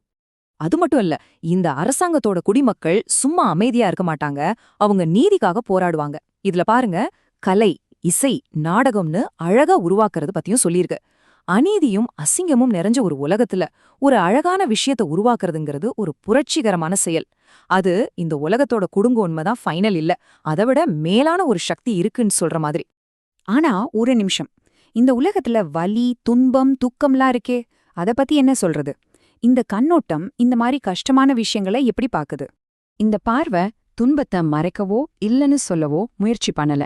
அதுக்கு பதிலா அதுக்கு ஒரு புது அர்த்தத்தை கொடுக்குது. அப்போஸ்தலன் பவுல் தன்னோட சொந்த வாழ்க்கையில இதை அனுபவப்பட்டார். கஷ்டங்கள் வரும்போதுதான் நம்ம பலம் எவ்ளோ கம்மின்னு புரியும். அப்போதான் மரித்தோரை எழுப்புற கடவுளோட பலத்தை நாம சார்ந்திருப்போம். இழப்ப பத்தின எவ்வளவு அழகான ஆறுதலான ஒரு பார்வை இது. நம்ம ஒருத்தரை நேசிச்சா அங்களை இழக்கும்போது வருத்தப்படுவோம், அது இயல்பு. துக்கம்ங்கிறது நம்ம காட்டின அன்போட நிழல் மாதிரி, அதனால அதை அடக்க தேவையில்லை. ஆனா இதுல ஒரு முக்கியமான வித்தியாசம் இருக்கு. கிறிஸ்தவர்களோட துக்கம் நம்பிக்கை இல்லாதவங்களோட துக்கம் மாதிரி இருக்கக்கூடாது. ஆமா, வலி இருக்கு, வேதனை இருக்கு, ஆனா மரணத்துக்கு அதிகாரம் இல்ல. அது தோற்கடிக்கப்பட்ட எதிரி. அதனால நம்ம துக்கம் நம்பிக்கையற்றதா இல்லாம நம்பிக்கையுள்ள துக்கமா இருக்கு. இது ஒரு கதையோட முடிவு இல்ல, இது கடைசி விடியலுக்கு முன்னாடி வர ஒரு சின்ன நிழல், அவ்வளவுதான். இப்போ நம்ம பேசின எல்லாத்தையும் ஒன்னா இணைக்க போறோம். இது நம்மளோட ஒவ்வொரு நாளோட வாழ்க்கைக்குமே ரொம்ப முக்கியமான ஒரு விஷயம். இந்த உதாரணத்தை கொஞ்சம் மனசுல வச்சுக்கோங்க. ஒரு சிற்பி ரொம்ப கவனமா ஒரு சின்ன கல்ல செதுக்கிட்டு இருக்கார். அது ஒரு பெரிய கட்டடத்தோட ஒரு சின்ன பாகங்கிறது அவருக்கு அப்போ தெரியாம கூட இருக்கலாம். இதுதான் நாம பேசின எல்லாத்தோட உச்சக்கட்டம். நாம செய்யற ஒவ்வொரு வேலையும் ஒவ்வொரு செயலும் தனியா பார்க்கும்போது ரொம்ப சின்னதா அர்த்தமில்லாததா தெரியலாம். ஆனா உண்மையில நாம அந்த சிற்பி செதுக்கிற சின்ன ஆனா முக்கியமான கல் மாதிரி. அதனால இதோட முக்கியமான கருத்து இதுதான். இயேசுவோட உரித்தெழுதல் காரணமா நீங்க செய்யற எந்த ஒரு சின்ன நல்ல செயலும் வீணா போகாது. நீங்க காட்டுற அன்பு, நீதிக்காக நீங்க பேசுறது, நீங்க உருவாக்குற ஒரு அழகான ஓவியம் எல்லாமே அந்த தலைமை சிற்பியால எடுத்துக்கப்பட்டு கடவுளோட அந்த பிரம்மாண்டமான புது உலகத்தோட ஒரு பகுதியா மாறும்.